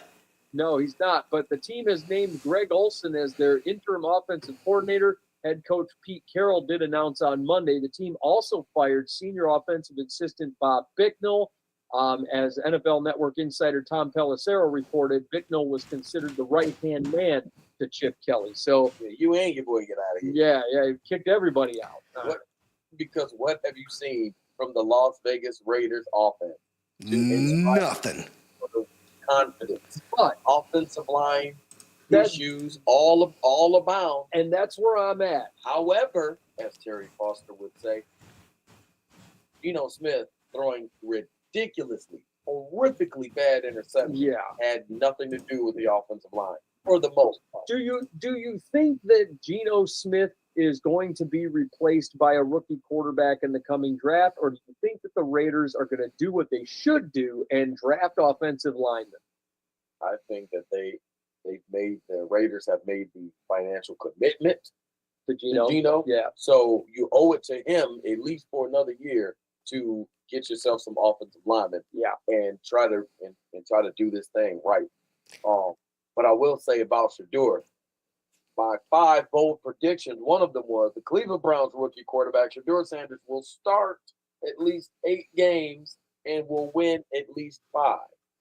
Now, according to the schedule, he started the second half.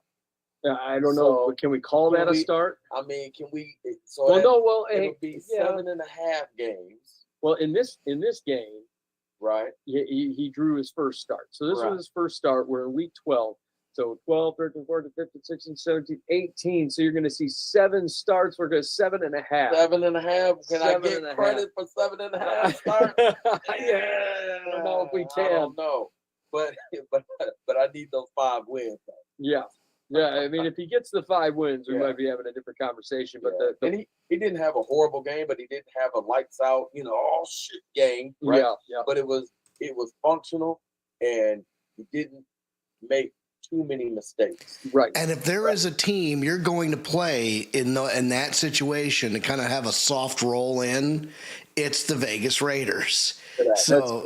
You're not doing a Max Brosmer thing and having to take on the hellacious Seattle Seahawks. Right. Now this week, I don't know. Yeah. You have to that run game to that defense. Just play your position. Yeah. Don't try to be the hero. Play your position and take your shots when you need to. Especially against the Niners. Yeah. But the Browns, they win this game 24-10. They advance to 3-8. The Raiders, they fall to 2-9. Next up, Jags and the Cardinals. The Jags almost blew this game. It was real bad. Man, Cardinals, Jacoby Brissett, 33 for 49, 317 yards and a touchdown. Keaton Slovis did come into this game at one point. He had 1 pass for -2 yards. Basically a dumbass hitch pass that didn't go anywhere. Michael Carter, 5 carries for 28 yards. Jacoby Brissett had 3 for 20. Zonovan McKnight, 10 for 12. Michael Wilson had 10 receptions for 118 yards. Trey McBride, 9 for 79. Greg Dortch, 6 for 53 and a touchdown. Michael Carter also had 3 for 30. Meanwhile, for the Jags, Trevor Lawrence, 18 for 30, 256 yards, 3 touchdowns, and 3 interceptions. Travis Etienne, 15 carries for 86 yards. Lawrence also had 5 carries for 29. Receiving-wise, Brenton Strange, the tight end, returns 5 receptions for 93. Parker Washington, 5 for 71. Jacoby Myers, 4 for 50 and a touchdown. Parker Washington also had a touchdown. And Travis Etienne, 3 receptions for 30 and a touchdown. Bashal Tootin did get into this game, but they barely used him, just 7 carries for 17 yards. You're without Brian Thomas Jr., you're without Travis Hunter, and they still managed to get it done with a field goal in overtime, but goodness gracious, the Jacksonville Jaguars, man, they're 7-4. The Cardinals fall to 3-8, and the Jags escape the Arizona Cardinals here. Oh man. If the Cardinals were a better team overall, Jacksonville loses that game. Just a little better. Yeah. Right? It took you this long and in overtime, right, to get it done. It took a Herculean effort, as they say, to get this thing done against the Cardinals. Cardinals. But at the same time, the Cardinals, they're trying to get another win some kind of way. Yep. But damn. And they have opened the 21-day window for Trey Benson. So we could be seeing Trey Benson in the next couple of weeks here, who's been on IR for a while. So we might be seeing the return of Trey Benson. But for what? I agree. But here we are. Welcome to the end. Hot take. You know what they ought to do? How many years does Kyler Murray have on his deal? Kyler Murray's got years left on his deal, but the prevailing belief is that Kyler Murray has played his last down as an Arizona Cardinal. It's really sounding like they're going to release him after the season is up. They named Jacoby Brissett the starter, even though Kyler Murray is currently healthy. So it sounds like they're going to release Kyler. And, hey, if there's a team out there that wants him, Minnesota, you should probably go after him and try and make that reclamation project happen. Coincidentally, this is around the time the new Call of Duty comes out. Nudge, nudge, wink, wink. Yeah. I'm just saying. Right. Try to get something for him. Yes. At least, try to trade somebody. Somebody in the NFL will be. You can at least get a second-round pick for him. Yeah, we've seen it before. Yeah, but talk about teams blowing games. Here's the Philadelphia Eagles dropping one to the Dallas Cowboys, 24-21. The Eagles advanced they fall to 8-3. The Cowboys advanced to 5-5-1. The Cowboys, Dak Prescott, 23 for 36, 354 yards, 2 touchdowns and a pick. Javonte Williams, 20 carries for 87 yards, continuing that torrid pace. George Pickens, 9 for 146 and a touchdown. CeeDee Lamb, 4 for 75. Jake Ferguson, Turd Ferguson, man, gets 5 for 60. Devontae Turpin, 1 for 48. Javonte Williams also had 2 receptions for 14 yards. Brevin Spann-Ford got the other receiving touchdown, 1 reception for 4 yards and a TD. Hey. George Pickens has outproduced CeeDee Lamb this year, all year, by the way. Jalen Hurts, 27 for 39, 289, 1 touchdown. Hurts also had 7 carries for 33 yards and 2 touchdowns in this one. Saquon just 10 carries for 22 yards. A.J. Brown, 8 receptions for 107 and a touchdown. Devontae Smith, 6 for 89. Saquon had 7 receptions for 52 yards. And then Dallas Goedert, 2 for 20. Man, I got to tell you, I do not understand the Philadelphia Eagles. I don't understand how they're struggling so bad with a running back as good as Saquon Barkley on their team to run the frickin' football. Make it make sense here. I mean, the Dallas Cowboys, there's reports of them thinking about trading CeeDee Lamb in the offseason because George Pickens has been so good this year and has been outperforming CeeDee Lamb. Well, why wouldn't you just keep both of them? That's what I'm saying. You just paid CeeDee Lamb a ton of money. Yeah. So, and you found, hey, George Pickens, pretty good. George Pickens has always been good. He just did not have consistent and good enough quarterback play in Pittsburgh. Now he's got decent quarterback play. Right? Top 20 quarterback play. Put him where you want. I don't care. Right? But he got top 20 quarterback play and taking advantage. Dak Prescott will push the ball down the field. Yes, he will. Right? So this is what you work with. And it's not that hard to outproduce CeeDee Lamb when he ain't catching the ball. Yeah, that's a big thing. And for Lamb, that's rare. Yeah. Cowboys, I get that. There it is. Rare. Yeah, they clicked rare Lamb. Got it. Yeah. That was the depth chart. Yeah, I had to wait a minute. Oh, yeah, there it is. Yeah. But at this game, the Eagles were up 21-0, and Cowboys come back and they scored 24 unanswered to win this game. I mean, just crazy. And the Eagles, by the way, have been struggling for the last several games here. Are we about to see another Philadelphia Eagles meltdown? I feel like it's just nonstop drama in Philadelphia. Man, all the time. It has not stopped. It reminds me of the winter of '73. It reminds me of 2 years ago. When Pinky Johnson Oh, God. dealt 18 straight Bostons to Miss Jones and Miss Walker down at the pool hall. Oh, and boy. you know what happened? They took him out back, cut his finger off. That's why they call him Pinky. They used to call him Pee Wee. I won't get into why they call him that. Oh, stop it. But it's gonna be cold in Philly when you go back home. Let me tell you, they do not. The offense is broken. They are. Because it's either we're gonna throw it to AJ Brown and force it to him to the squeaky wheel get the grease, Yeah. or we gotta feed Saquon. We got to get the brotherly shove in. Big problem. You don't have Lane Johnson Not at that anymore. tackle spot, right? So you're seeing the offensive line issues starting to creep up. The play calling issues with the new play caller. I forget his name. Kevin Swoop. What is it? I don't even remember. Kevin Daggy, the captain of the Stream Deck. Yeah, what's his name? I will find that right now. Well, while we're finding that, let's play the schedule game real quick. So the Eagles, their schedule, looks good on paper. They have the Chicago Bears on Black Friday at 3. Go ahead. Kevin Patullo. I knew it Kevin something. Yeah. And so the signal caller there, there might be some issues. So, the Eagles have the Bears on Black Friday. Then they're going on the road against the Los Angeles Chargers. So that could be a get right game for the Chargers. Then they got the hapless Raiders. And then they're sandwiching games with the Washington Commanders. Commanders, Bills, Commanders. The Philadelphia Eagles will get to the playoffs. And something else? This other curse will be broken.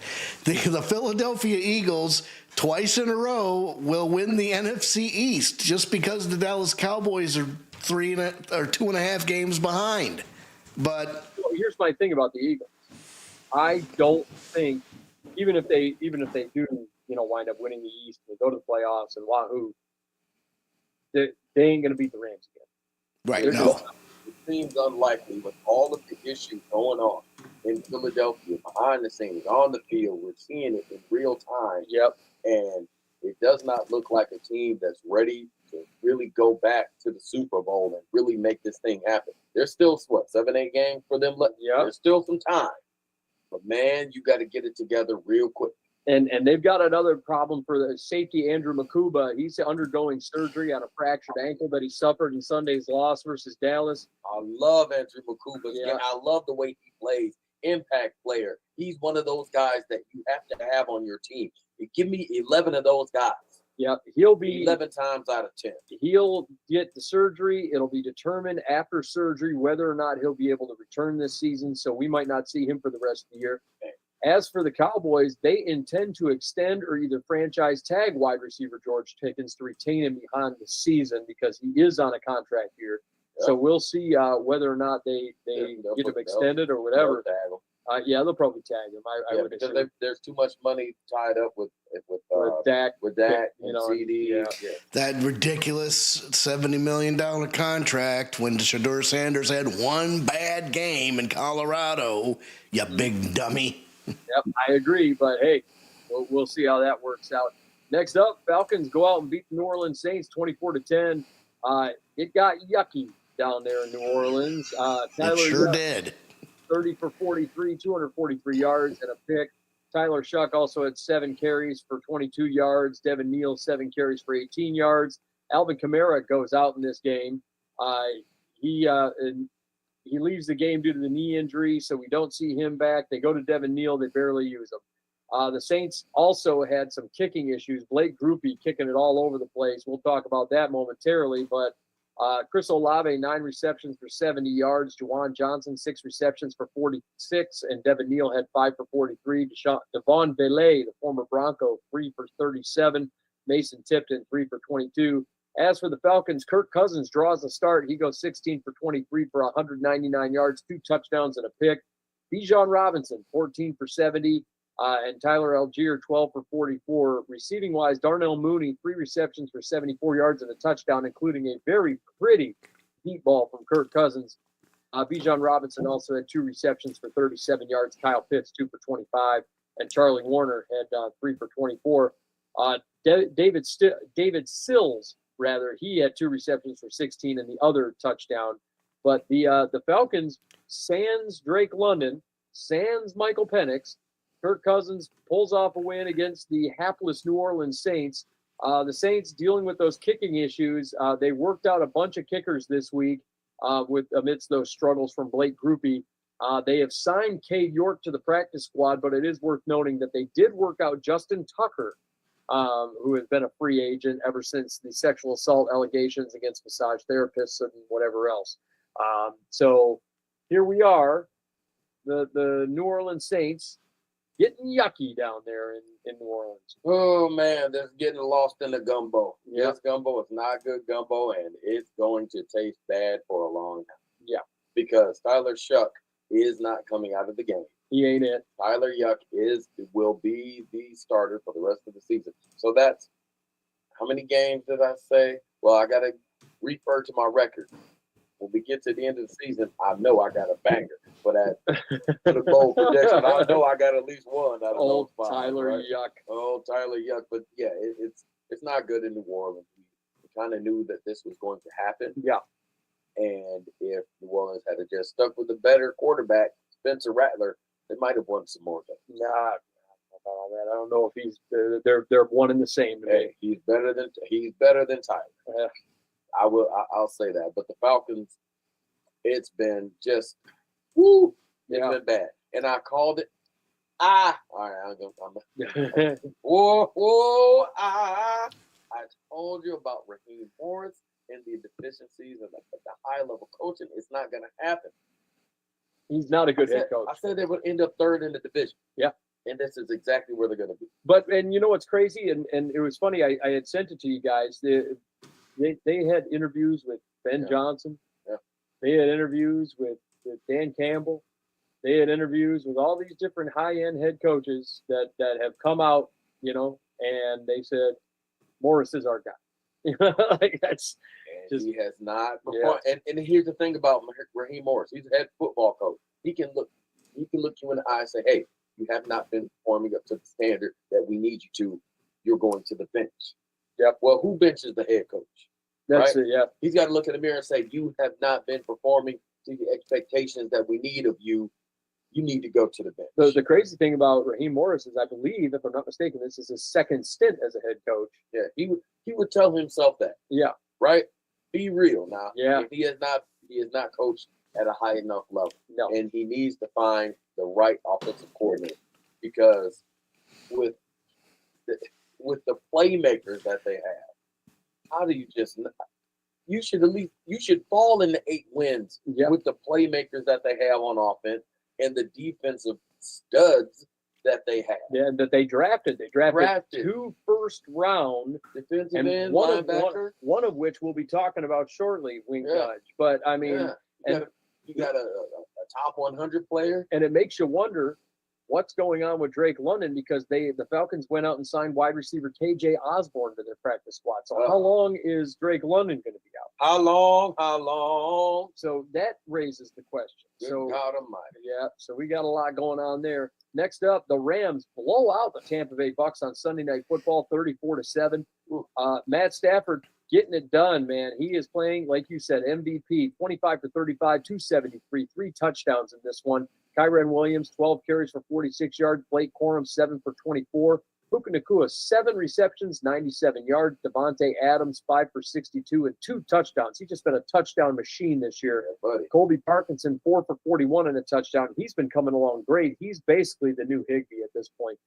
Davis Allen had 3 for 29. As for the Bucks, Baker Mayfield gets hurt in this game. Man, you feel horrible for Baker. He's over here dealing with a low-grade shoulder sprain that he suffered versus the Rams. So he comes out of this game. Teddy Bridgewater comes in. He goes 8 for 15 for 62 yards. Before that, Baker Mayfield was 9 for 19 for 41, a touchdown and 2 interceptions. Rushing-wise, Sean Tucker takes the lead back role again, and he gets 12 for 42. Rashad White had 7 for 38. Receiving-wise, Igbuka, he leads the team 3 for 32. Cade Otton, 4 for 21. Tez Johnson, 3 for 21 and a touchdown. Just an abysmal performance for the Bucks. They get stomped out by the Rams here. The Rams have been red hot. That team is just showing no signs of slowing down. The good news, the silver lining for the Buccaneers is running back Bucky Irving will be practicing all week. He's likely to return this Sunday, so we might see Bucky Irving on the field. But, I mean, hope so. Goodness gracious. I mean, they got a matchup against the Cardinals on Sunday, so that's a pretty good team to stretch your wings against, if you pardon the pun. And I sent this message to you offline. The Los Angeles Rams are the team to beat in the NFC. Discuss. Yeah. I picked them to win the NFC West. You did. And it looks like it's going to happen. Yeah. And the other part of this is Baker Mayfield, the shoulder sprain. It's his non-throwing shoulder. Yes. But, right, but you never know how it's going to affect the way that he's going to play. As a guy that has dealt with an AC joint in my right shoulder, okay, I can tell you that it is one of those things where if they inject you with something for pain, which in the NFL they often do, and then you sleep on that thing funny that night, you wake up the next morning and you feel like you just want to cut your arm off. Like that's the level. And so Baker Mayfield's going to be dealing with it all week. Usually it takes about 3 to 4 weeks to get past, and it's going to be hurting. Right. It's an AC joint, so it kind of sucks. It's a low-grade AC joint sprain. So thankfully it wasn't like a big separation or anything that's going to require, surgery. Right. But AC joints, they suck. They're painful. They nag. It's not a good time. And what they gave up, the Bucks gave up how many sacks? 2 or 3? 4. 4. Okay. Yep. So there you go. Do you want to put Baker in harm's way next week? When Walter Nolan's red hot right now? Right. Yeah. Or do you lean on, Teddy Bridgewater coming back off the couch again, and he's trying to get a ring, right? Teddy Bridgewater is one of the more functional backup quarterbacks in the NFL, and at one point he was considered the best backup in the NFL.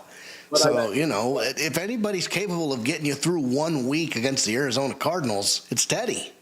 You would think, what 2 years ago. You know what makes that interesting is that the Niners went out and beat the Panthers 20-9, but right now the Panthers are a half game behind the Tampa Bay Bucks, for the division there. And it's crazy. I call the Carolina Panthers winning the NFC South. Yes. We'll see how it shakes out. But with this game, it didn't help matters, but the Bucks did have an opportunity, or the Panthers rather did have an opportunity if they had won this game to be in the lead in that division. Man. Brock Purdy right now, the Niners go out and beat the Panthers 20-9. Brock Purdy, 23 for 32, 193 yards, 1 touchdown, 3 early interceptions in this one. Whoa. He shakes it off. Christian McCaffrey, Mr. Reliable, 24 carries, 89 yards, and a touchdown. George Kittle, 6 receptions for 78 yards. Christian McCaffrey also had 7 receptions for 53 yards. Juwan Jennings, 5 for 41, and a touchdown. Meanwhile, for the Panthers, Bryce Young, 18 for 29, 169 yards, 1 touchdown, 2 picks. This is the stat that pissed me off. The 1 pick was in the end zone, and it was horrible. It was. This is the stat that really pissed me off in this game. I don't care if Bryce Young threw for 400-plus yards last week. You don't go away from the run game when Rico Dowdle's the best player you got on your team, and you only ran him 6 times for 38 yards. He was still averaging 6.3, by the way. Bad coaching. It shows me that Dave Canales just isn't a good coach.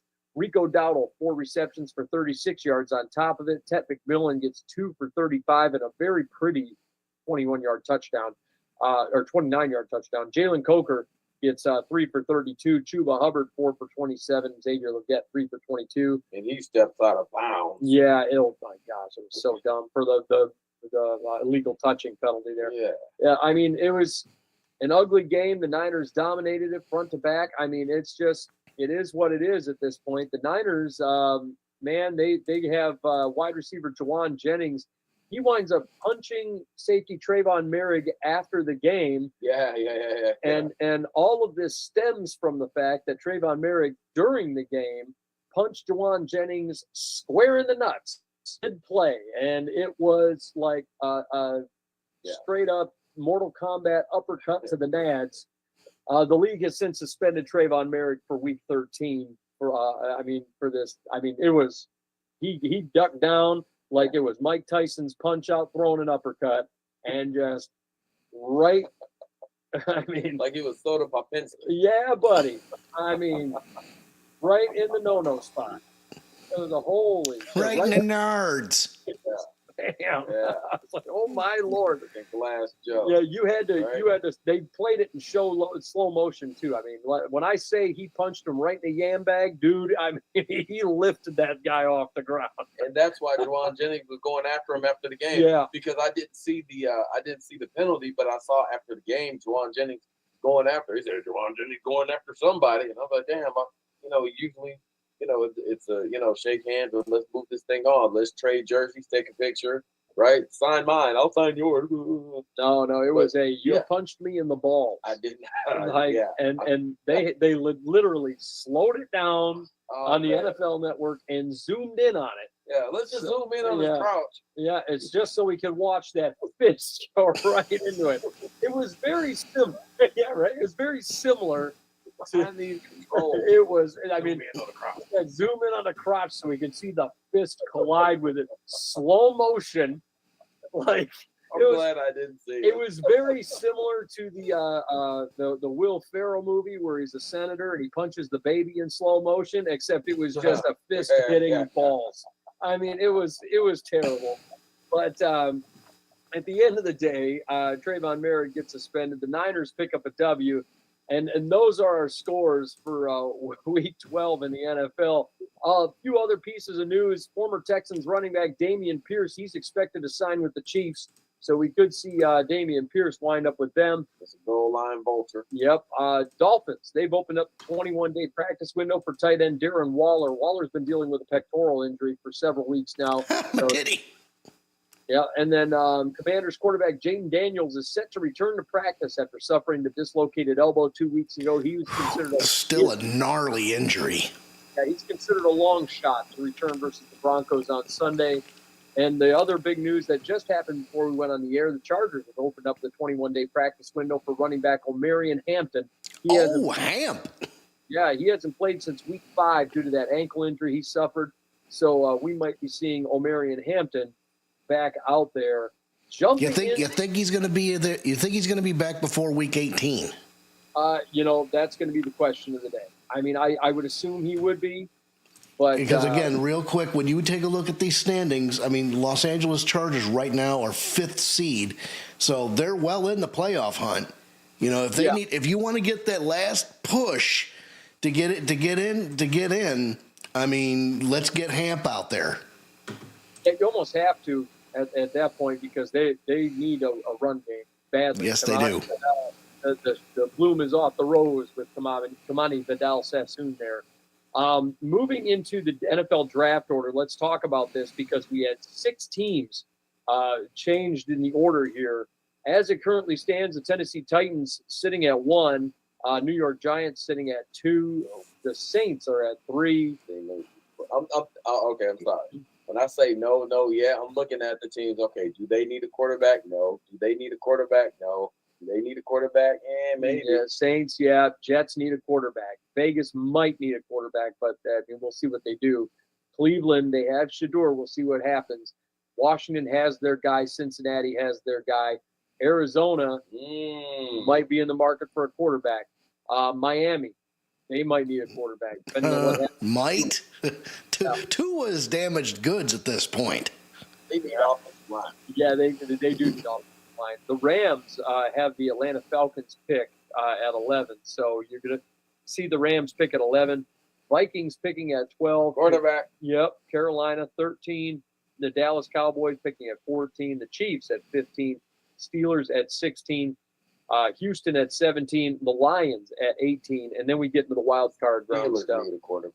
Steelers do need a quarterback, but I mean, are they going to do that, or are they going to try and roll out Will Howard, who they drafted? I mean, that could be the question today. Oh, yeah, that's right. So that is. How come he didn't get to start over Mason Rudolph? I know he's been dealing with injuries throughout this season, so we're gonna see. We're gonna wind up seeing. But moving into our rookie rankings, let's talk about them. First of all, we've had some movement here. Honorable mentions: Jackson Hawes still there. Mitchell Evans from the Carolina Panthers, the tight end, he's still there. Carson Swessinger falls off the top 10, winds up in the honorable mentions. The linebacker for the Cleveland Browns out of UCLA. Nick Emenwari, the safety for the Seattle Seahawks out of South Carolina, he's still sitting there. And Quinshon Judkins falls out of the top 10 for the Cleveland Browns. He's sitting in the honorable mention as well. Hey, he's had 5 bad weeks in a row. 5 bad weeks. They've been all right. Horrible weeks. Go ahead. He's been horrible. He had a 2.9 average this past week. He was hurt. They took him out the game. You didn't see he was out. He was out of the game for the last half. And availability and reliability, my friend. During the game, come on now. Come on. Number 10, Rodney Gadsden, the second, the tight end for the Chargers. He's been gradually falling down this list. 67.4 PFF grade, 74.6 receiving. He was on the bye week, so it doesn't kill him. He stays at 10. Doesn't go up, doesn't go down. But at number 9, guy that's been red hot for several weeks, Colston Loveland, tight end for the Chicago Bears out of the University of Michigan, 74.9 PFF grade, a 76.3 receiving grade. He's turned it on in the last 4 weeks, posted 262 yards and 3 touchdowns over that span, including 4 catches for 49 yards and a touchdown in this Week 12 matchup versus the Steelers. Per Pro Football Focus, the 10th overall pick now has caught 28 passes on 38 targets for 378 yards, leading to an 11th ranked 76.3 PFF receiving grade. His resume includes 16 first downs, 8 gains of 15 plus, 5 contested catches, and an 8th ranked passer rating when targeted, which is a 131.3. As a blocker, Loveland remains at his best in the run game, where he holds a 69.8 PFF run blocking grade. No surprise there, given his alma mater there. But you don't play tight end at Michigan for Harbaugh if you don't block. Yeah, you got to be able to block, and that's the big thing. So Colston Loveland, he winds up at number 9. Number 8, a newcomer on the list as well, Jalen Walker, the edge rusher for the Atlanta Falcons out of the University of Georgia. We talked about him earlier. 73.1 PFF grade, 71 pass rush, 77.6 run defense. He's taken over in the last 4 weeks. He's the starting edge rusher for the Falcons. His snap counts have taken a big jump upward. He's notched his 5th sack of the season against the Steelers this week. Per Pro Football Focus, he reported an 11.5% pass rush win rate on 26 snaps en route to a 66.1 PFF pass rushing grade. He's been on a tear in his last 3 games, grading out as the 4th best edge rusher in that span with an 82.7. He holds the 3rd best PFF run defense grade with an 85.7, buoyed by a 21.9% positive play rate. He also has 6 pressures with 2 sacks and a quarterback hit, along with a 75.9 PFF coverage grade. He has been phenomenal, particularly over the last 4 weeks, as Jalen Walker. Perfect way to book in your defensive line. Yep. A guy like Walker. Yeah, it was good drafting at that end. I mean, they Pierce on the other side, yep, man. took him first, and then they came up to get Pierce. I mean, I like the Jalen Walker pick. I thought it was an excellent selection. How do they mess this up, Ray? Yeah, that's the question of the day. Well, another team that's messing things up, the Philadelphia Eagles.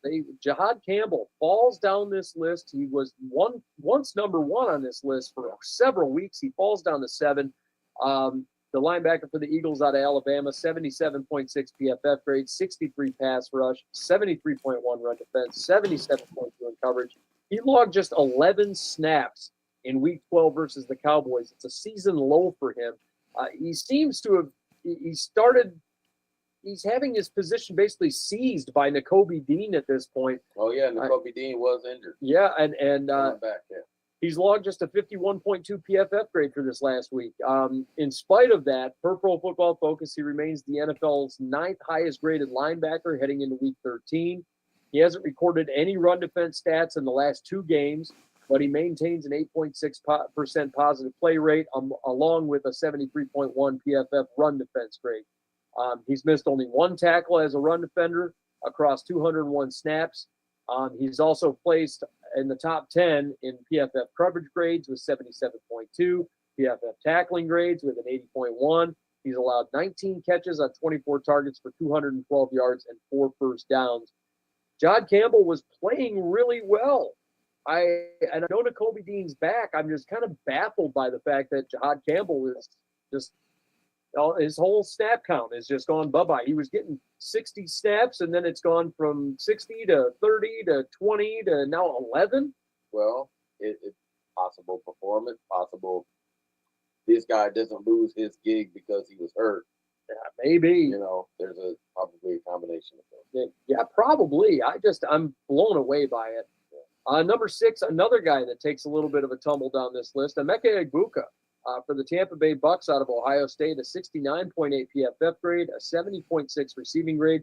He struggled for 3 out of the last 4 weeks. He snagged just 3 catches on 8 targets in Week 12 versus the Rams for 35 yards.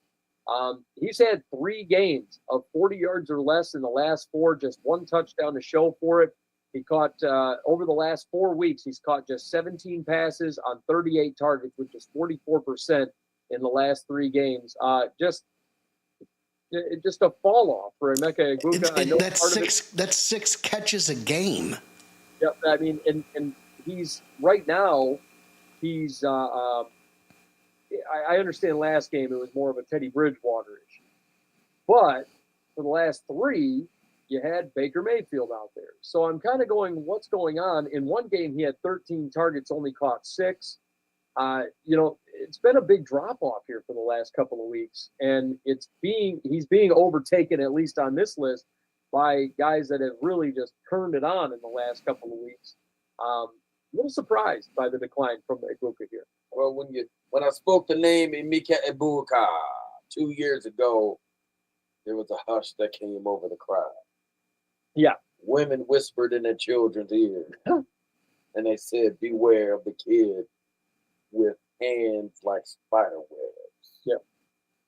Well, sometimes you get caught in the web, and it gets all over your face. You got to peel it off, and it takes you a minute to get back on track. Yeah. Could be just one of those rookie wall situations. He's back into it. Yeah. He started so red hot, and I almost feel like he might be dealing with the injury a little bit that he suffered a few weeks back. Could be. Might be some lingering effects of that. But he falls down to 6 from this list. He was at 2, fell down to 3, jumps down to 6, and that's because of the great performance from one, Donovan Ezeraku, the edge rusher and outside linebacker for the Dallas Cowboys out of Boston College. 79.5 PFF grade, 70.1 pass rush grade, 69 run defense. He ranked 9th among edge rushers with a 75 PFF run defense grade. He struggled for the 2nd week in a row when rushing the passer.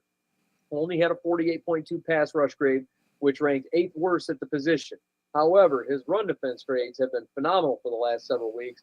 The 22-year-old moves up to 2nd among rookie edge rushers in PFF run defense grade with a 69. He leads the class in run stops with 5 of his 13 coming in the past 3 games. He has a 35.3% positive play rate against the run and the 2nd best PFF run defense grade over that span with an 86.7. Donovan Ezeraku has come alive here, and he's been phenomenal for the Cowboys, especially in the last several weeks, and he's been dominant, especially against the run. Micah who? Yeah, exactly. Yeah. Jerry Jones, you all look at Jerry Jones. Oh, what are you doing, Jerry? Getting rid of Micah Parsons and over for Kenny Clark? Well, then that was just the first of the many moves that he had made. And don't forget, getting that Quentin Williams. Yep. That's huge. It's a big deal. Brother got a top 100 player on that defensive line. Jerry Jones said that Micah Parsons wasn't as valuable in stopping the run. Mm-hmm. And so what happened?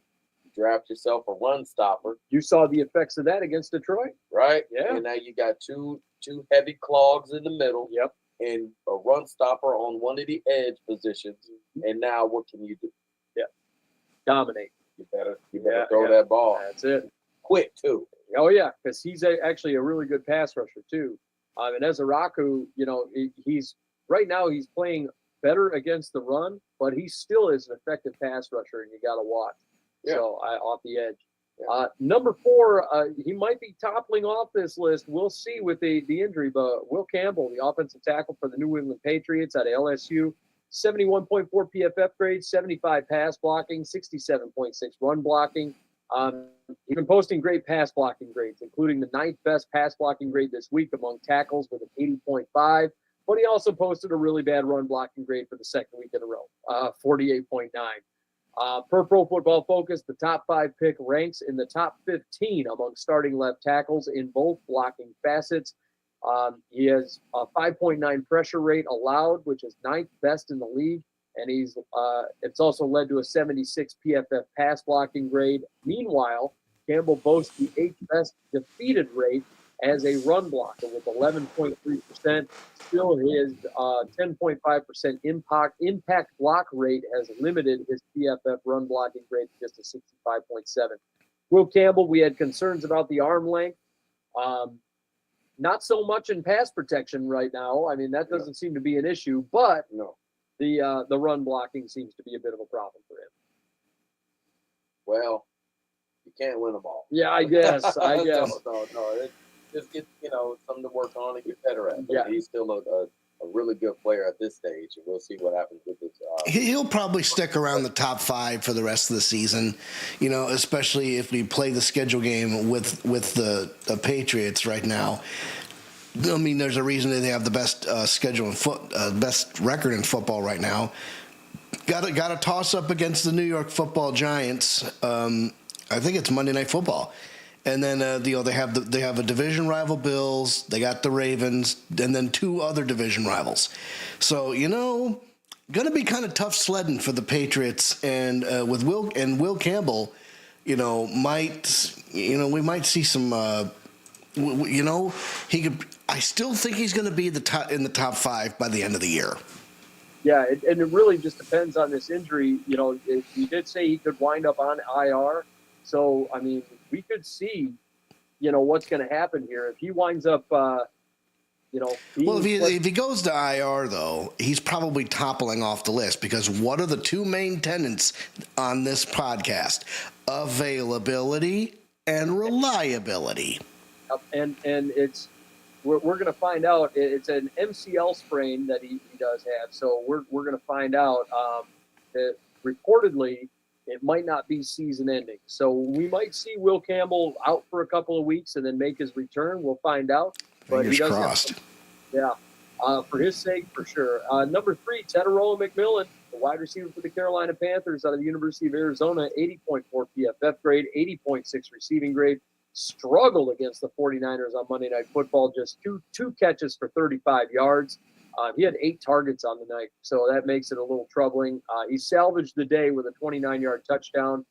Per Pro Football Focus, despite the rough outing on Monday Night Football, McMillan still ranks 9th in receiving yards with 783. He also places 5th in the league in touchdown catches with 5 and is in the top 5 in explosive gains with 24 and first downs with 45. He's been a model of consistency for the Carolina Panthers. Bryce Young's favorite target, Ted McMillan, winds up at number 3. Boots. I love the game of Teteroa. We love him. Arms like oak tree branches. Yeah, we were big fans of him coming out of the draft, and here we are. And a guy that's also been on a hot streak lately, been steadily climbing up this list. He's actually been the hottest guy on this whole rookie rankings right now, Armand Membu. Did you shoot the calendar? Go ahead. Armand Membu, the offensive tackle for the New York Jets out of Missouri, 75.8 PFF grade, 73.1 pass blocking, 76.4 run blocking. Another really strong performance versus Baltimore, finished with a 70 PFF grade on the day, which included a 94.1 pass blocking efficiency rating. Per Pro Football Focus, the 21-year-old Missouri product boasts the 14th best PFF overall grade amongst all tackles with at least 500 snaps played. He has the lowest knockdown rate among that group with 1.3%, and the second best PFF pass blocking efficiency rating in the draft class with the 96.3. He ranks 12th in run blocking grade with a 76.4, fourth in defeated rate among right tackles with 11%, and first in impact blocking rate among rookie tackles with a 12.7%. He is having a phenomenal stretch. It's been about 6 weeks straight of Armand Membu just kicking ass on that line. Yeah. And he's arguably the best right tackle in football, or one of the best right tackles in football right now. They just need to draft another. Yeah, they need to get a blind side. And number one, he stays put. Tyler Warren, the tight end for the Indianapolis Colts out of Penn State, 74.1 PFF grade, 75.4 receiving, caught 5 of 7 targets for 45 yards and 2 first downs in the game versus the Chiefs. But believe it or not, the reason he's staying put here and that Membu's not up here is it was because of his pass blocking game. He had led the position with an 81.8 PFF pass blocking grade in this game. He had a 69 run blocking grade. Per Pro Football Focus, the 14th overall pick from Penn State has now caught 55 passes for 662 yards. He ranks third in both marks. He's moved the chains 32 times, brought in 3 touchdown passes, tallied 18 gains of 15 yards or more. Over his past 2 games, he secured 13 of 16 targets for 144 yards, earning a 75.4 receiving grade in that span. Tyler Warren's been phenomenal this year, and he's been one of Daniel Jones's favorite targets. He sure has, and he shouldn't move because last week they were on the bye. Yep. I mean, it doesn't get any more clean cut than that. Yes. Exactly. Last week they were on the bye. Yeah. So Yeah. no need to move, and he's been really good all year. Yeah. Well, no. Take that back. Last week they were on the bye. This week they faced the Chiefs, and they lost to the Chiefs. That's what. Well, that's right. They lost the Chiefs. So the week before they were on the The bye. week before they were on. Yeah, which is why he didn't move last week. Ted McMillan had a chance to dethrone him. Yeah. But he was on the bye week, so we were going to move. And then he ran into a brick wall with the 49ers defense. Yeah, exactly. And Armand Membu, here comes Membu. Right. So that's our rookie rankings. Tyler Warren sitting at 1 still, sitting pretty there. So we'll see what happens with Tyler Warren. Moving into our predictions. Spoilers. 13, we got all kinds of Thanksgiving games. We got stuff happening here. We're going to jump right into these. Stuff happening. Yeah, stuff happening. Give me some dressing. Right now, I'm at 122, 55 and 1. Boots at 103, 74 and 1. Alex in second place with 104, 73 and 1. He's got a 1-game lead over Boots. I'd be so lonely at the top. But he's trailing me. Everybody seems to be trailing me by double digits. What is going on, fellas? I get so lonely at the top. But Alex got all but 3 right in this week. He actually had the best week out of all of us this past week. So congratulations to Alex there. Let's jump into these. Here are our predictions for week 13 in the NFL, starting out with our noon game on Thanksgiving, or 1 o'clock game on Thanksgiving, Packers and the Lions. Man, I'm going with the Packers. Give me the Packers here. Listen, go ahead. Yeah. Oh, well. I called the Packers to win the division. Yep. This is one of the reasons why. Give me Green Bay. There you go. Alex. Okay, I got to say something here. This right here, as of this moment, the Super Bowl window is closed. And how the Super Bowl window got closed is, for some reason, somebody thought that it was too cold inside, and somebody manually went to the window and gently shut it. Then somebody will go, I'm really hoping that this Thanksgiving game, they'll cook the turkey, they'll get all the fixings in there, and then somebody will go, hey, open up that window. It's too hot in here, so it'll creak back open. And in order for that to happen, the Detroit Lions need to defeat the Green Bay Packers by hook or by crook. So I'm going to go with the Lions, but I'm going to tell you something. If the Detroit Lions lose this football game, we're not making the playoffs. I agree with you. And then we have the contract issues with Jared Goff, Amon-Ra St. Brown, and all the others. You got $110,000 locked up in 6 different players. And then, you got the salary cap increase, but you're going to have to negotiate contracts, and you're not going to be able to spend money in free agency. You had your opportunity at the trade deadline, and what are you going to do? Rely on the draft? I mean, come on, guys. It's actually more than $110 million. With just Goff alone, you're at $70 million for next year. Oh boy. Yeah, so get ready for that. Next up, Chiefs and Cowboys. The Chiefs haven't looked the same. The Cowboys seem to have found some sort of weird stride here. Give me the Cowboys on Thanksgiving over the Chiefs. Boots. I think the Chiefs win the game. Taking the Chiefs. Alex. You know something? The Cowboys are at home in Jerry's World, hosting the former Super Bowl champions. They beat the Eagles last week. They're riding real, real high. And you know something? If the Kansas City Chiefs drop this football game, which I'm saying they're going to, give me the Cowboys, you're going to be looking at hold on a second. You're going to be looking at a 6-6 Kansas City Chiefs team through 13 weeks in the National Football League. And are you as a Chiefs fan supposed to sit there when your team is at 500 and there's only 5 weeks left in the season? I'm telling you right now, the Chiefs need this one. Yep. Next up, Bengals Ravens. I'm going with the Ravens. Boots.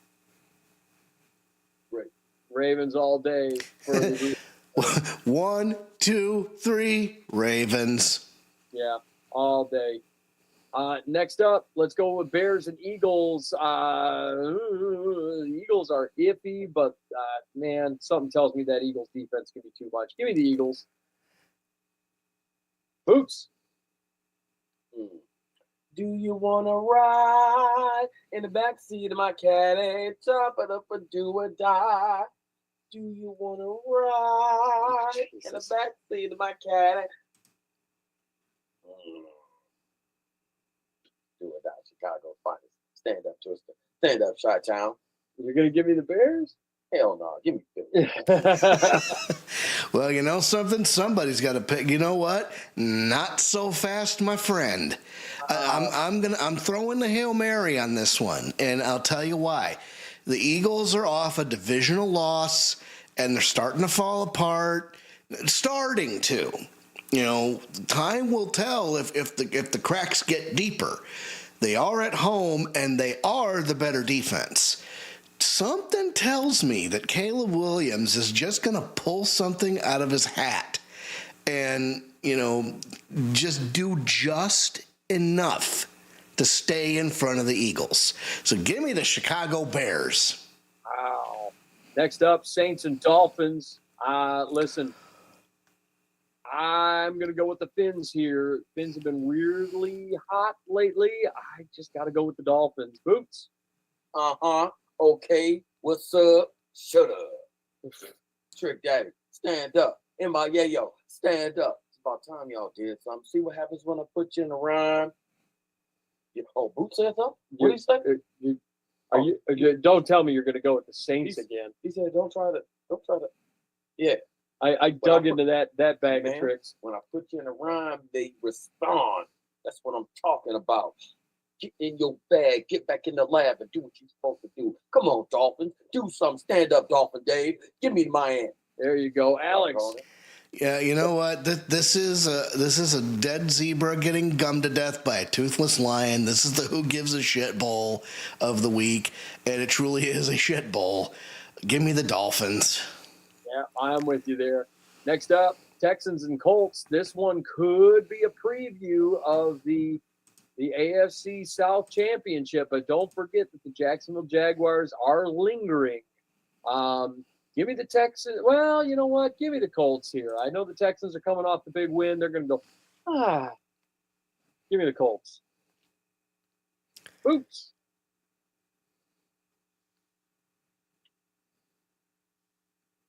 Don't mess with Texas. Houston. Oh. The silence was deafening. Yes. So, I'm going to go with the Indianapolis Colts, although the Texans are the slightly better defense. Yes. But Indiana Jones, Tyler Warren, Michael Pittman, and Jonathan Taylor, something tells me they'll get it done. But as we always say on this show, division games hit different. Yeah, I agree. Next up, Falcons and the Jets. This one's another who gives a shit bowl. Give me the Falcons here. Kirk Cousins seems to be riding high. I think Bijan Robinson has a big game. Give me the Falcons. Boots. Jets.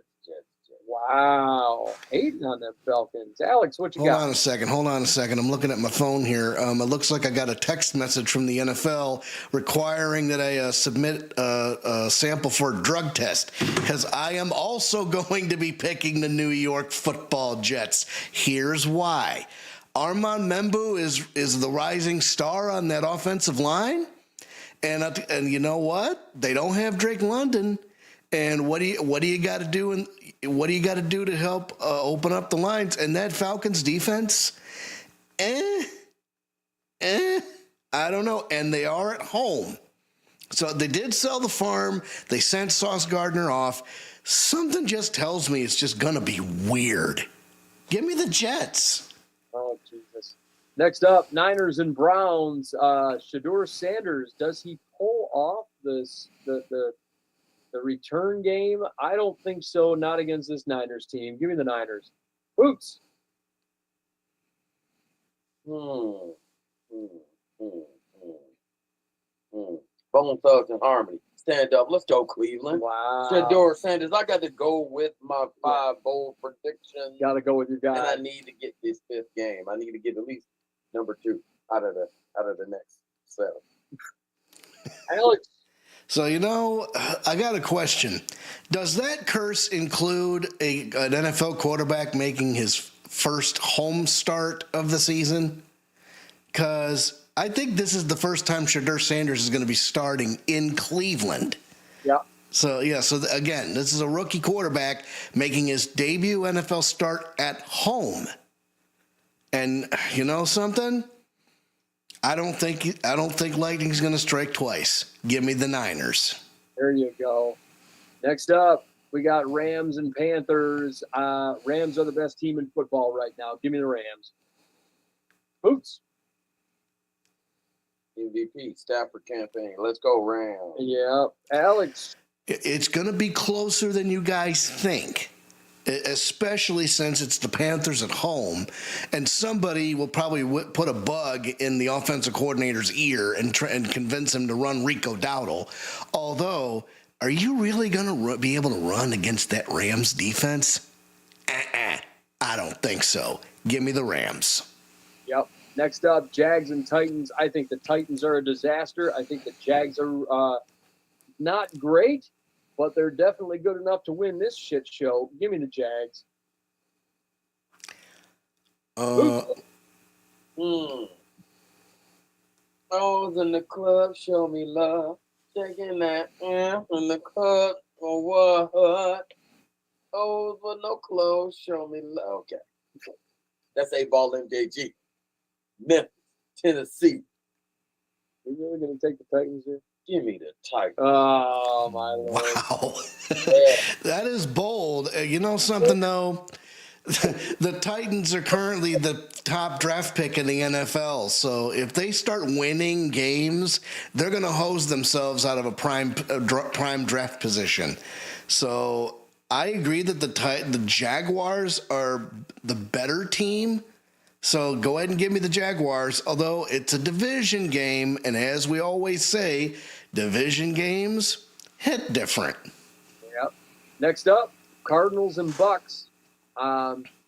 Look, I don't give a shit if it's Teddy Bridgewater or Baker Mayfield. I'm going with the Bucs here. Oops.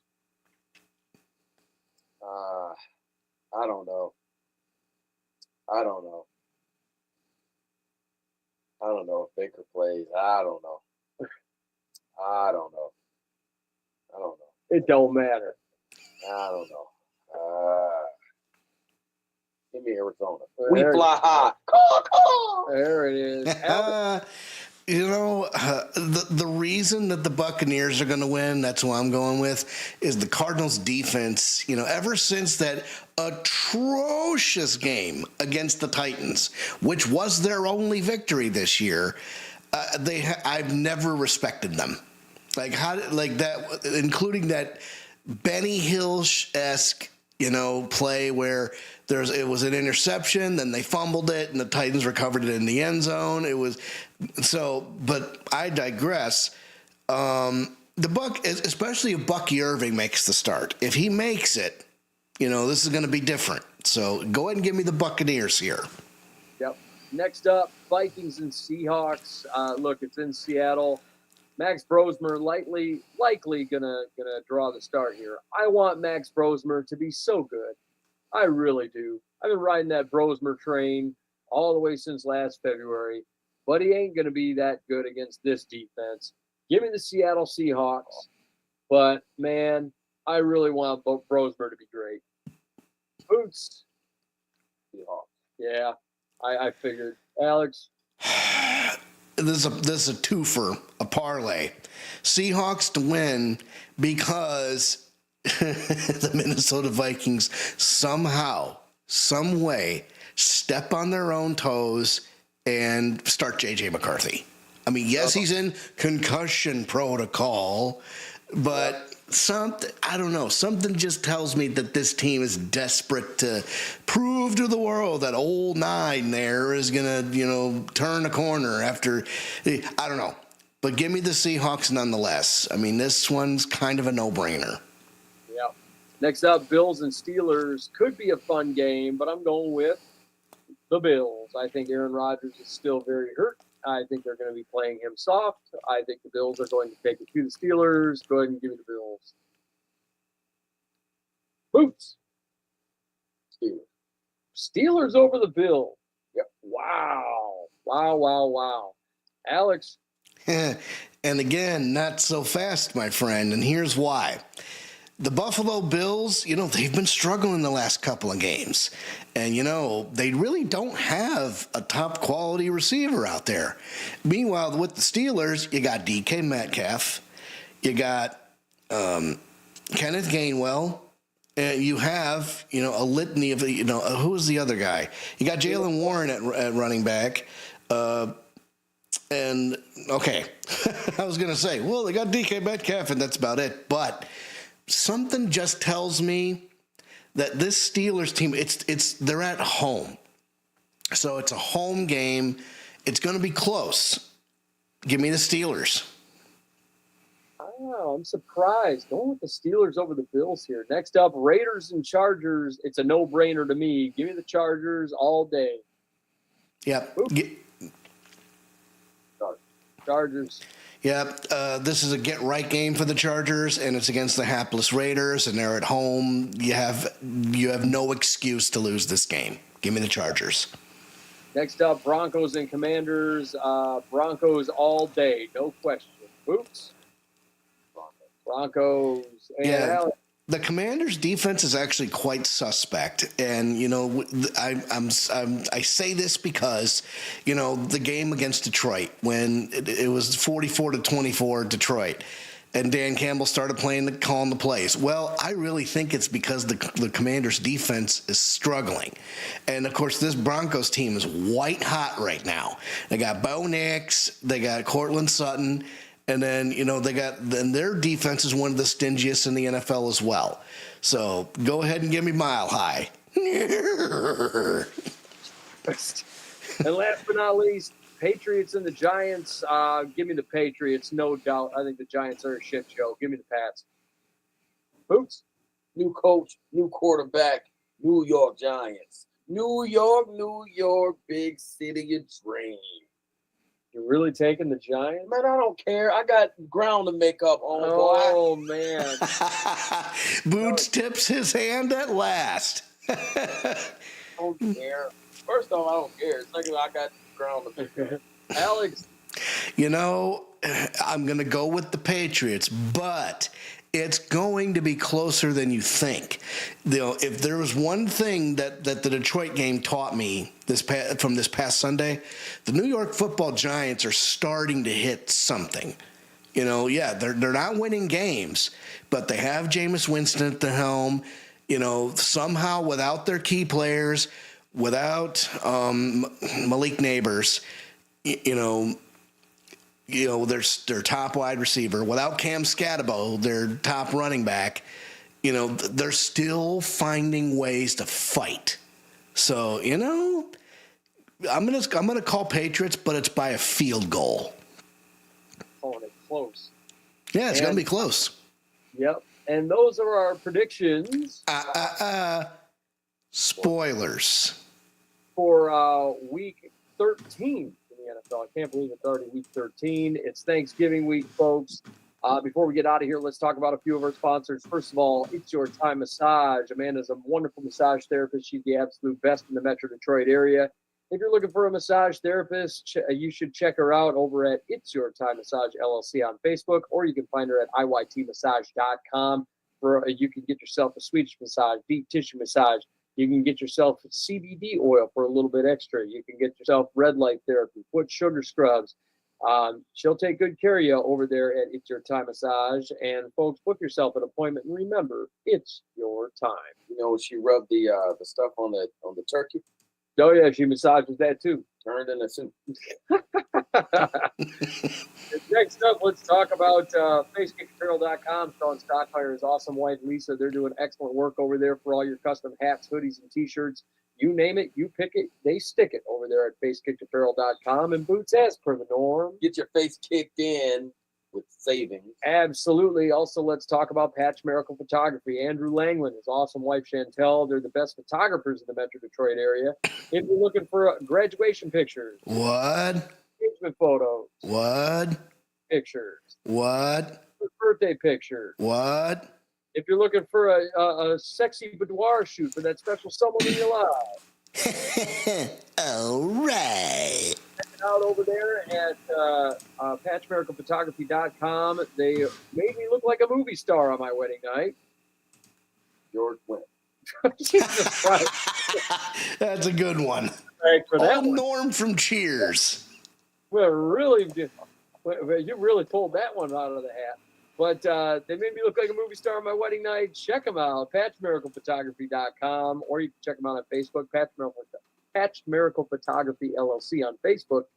Book yourself an appointment and make those extra special moments even more special with them. Boots, let's talk about books. Yeah, there's one that I just read not too long ago.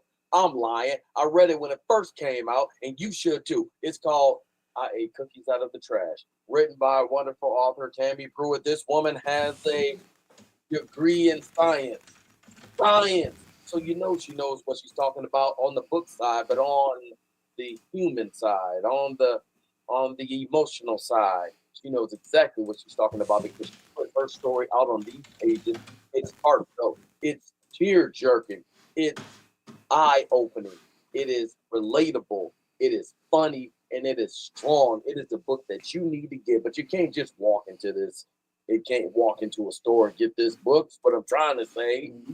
But I'm so overcome with emotion with this book that I'm having a hard time expressing it. But she expresses herself expertly when you read through this book, when you have issues with weight, anxiety, depression, anything that you might be going through, this book can lead you to the path that can help you. There are links and numbers to get to professional people with therapy and things that will help all of us on some level get to a place of normalcy where we feel comfortable in our own skin, because that's how she needed to feel. She needed to feel comfortable in her own skin. And it was her comfort level that allowed this book to come off so beautifully, elegantly. It's like having a conversation, but not a boring one. This woman knows exactly what she's talking about from the heart, from the head. This is a wonderful book, and you need to get it. You can't just walk into a store. You got to go online. You got to go Google or Yahoo it or Ask Jeeves if you need to.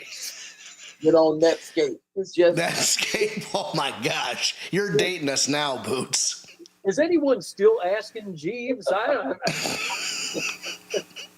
asked him what I type. Where can I get a good burger? Well, you were asking Jeeves down at Miss Verlene's pool hall. That's who that was. I'm convinced Jeeves is still working on dial-up right now.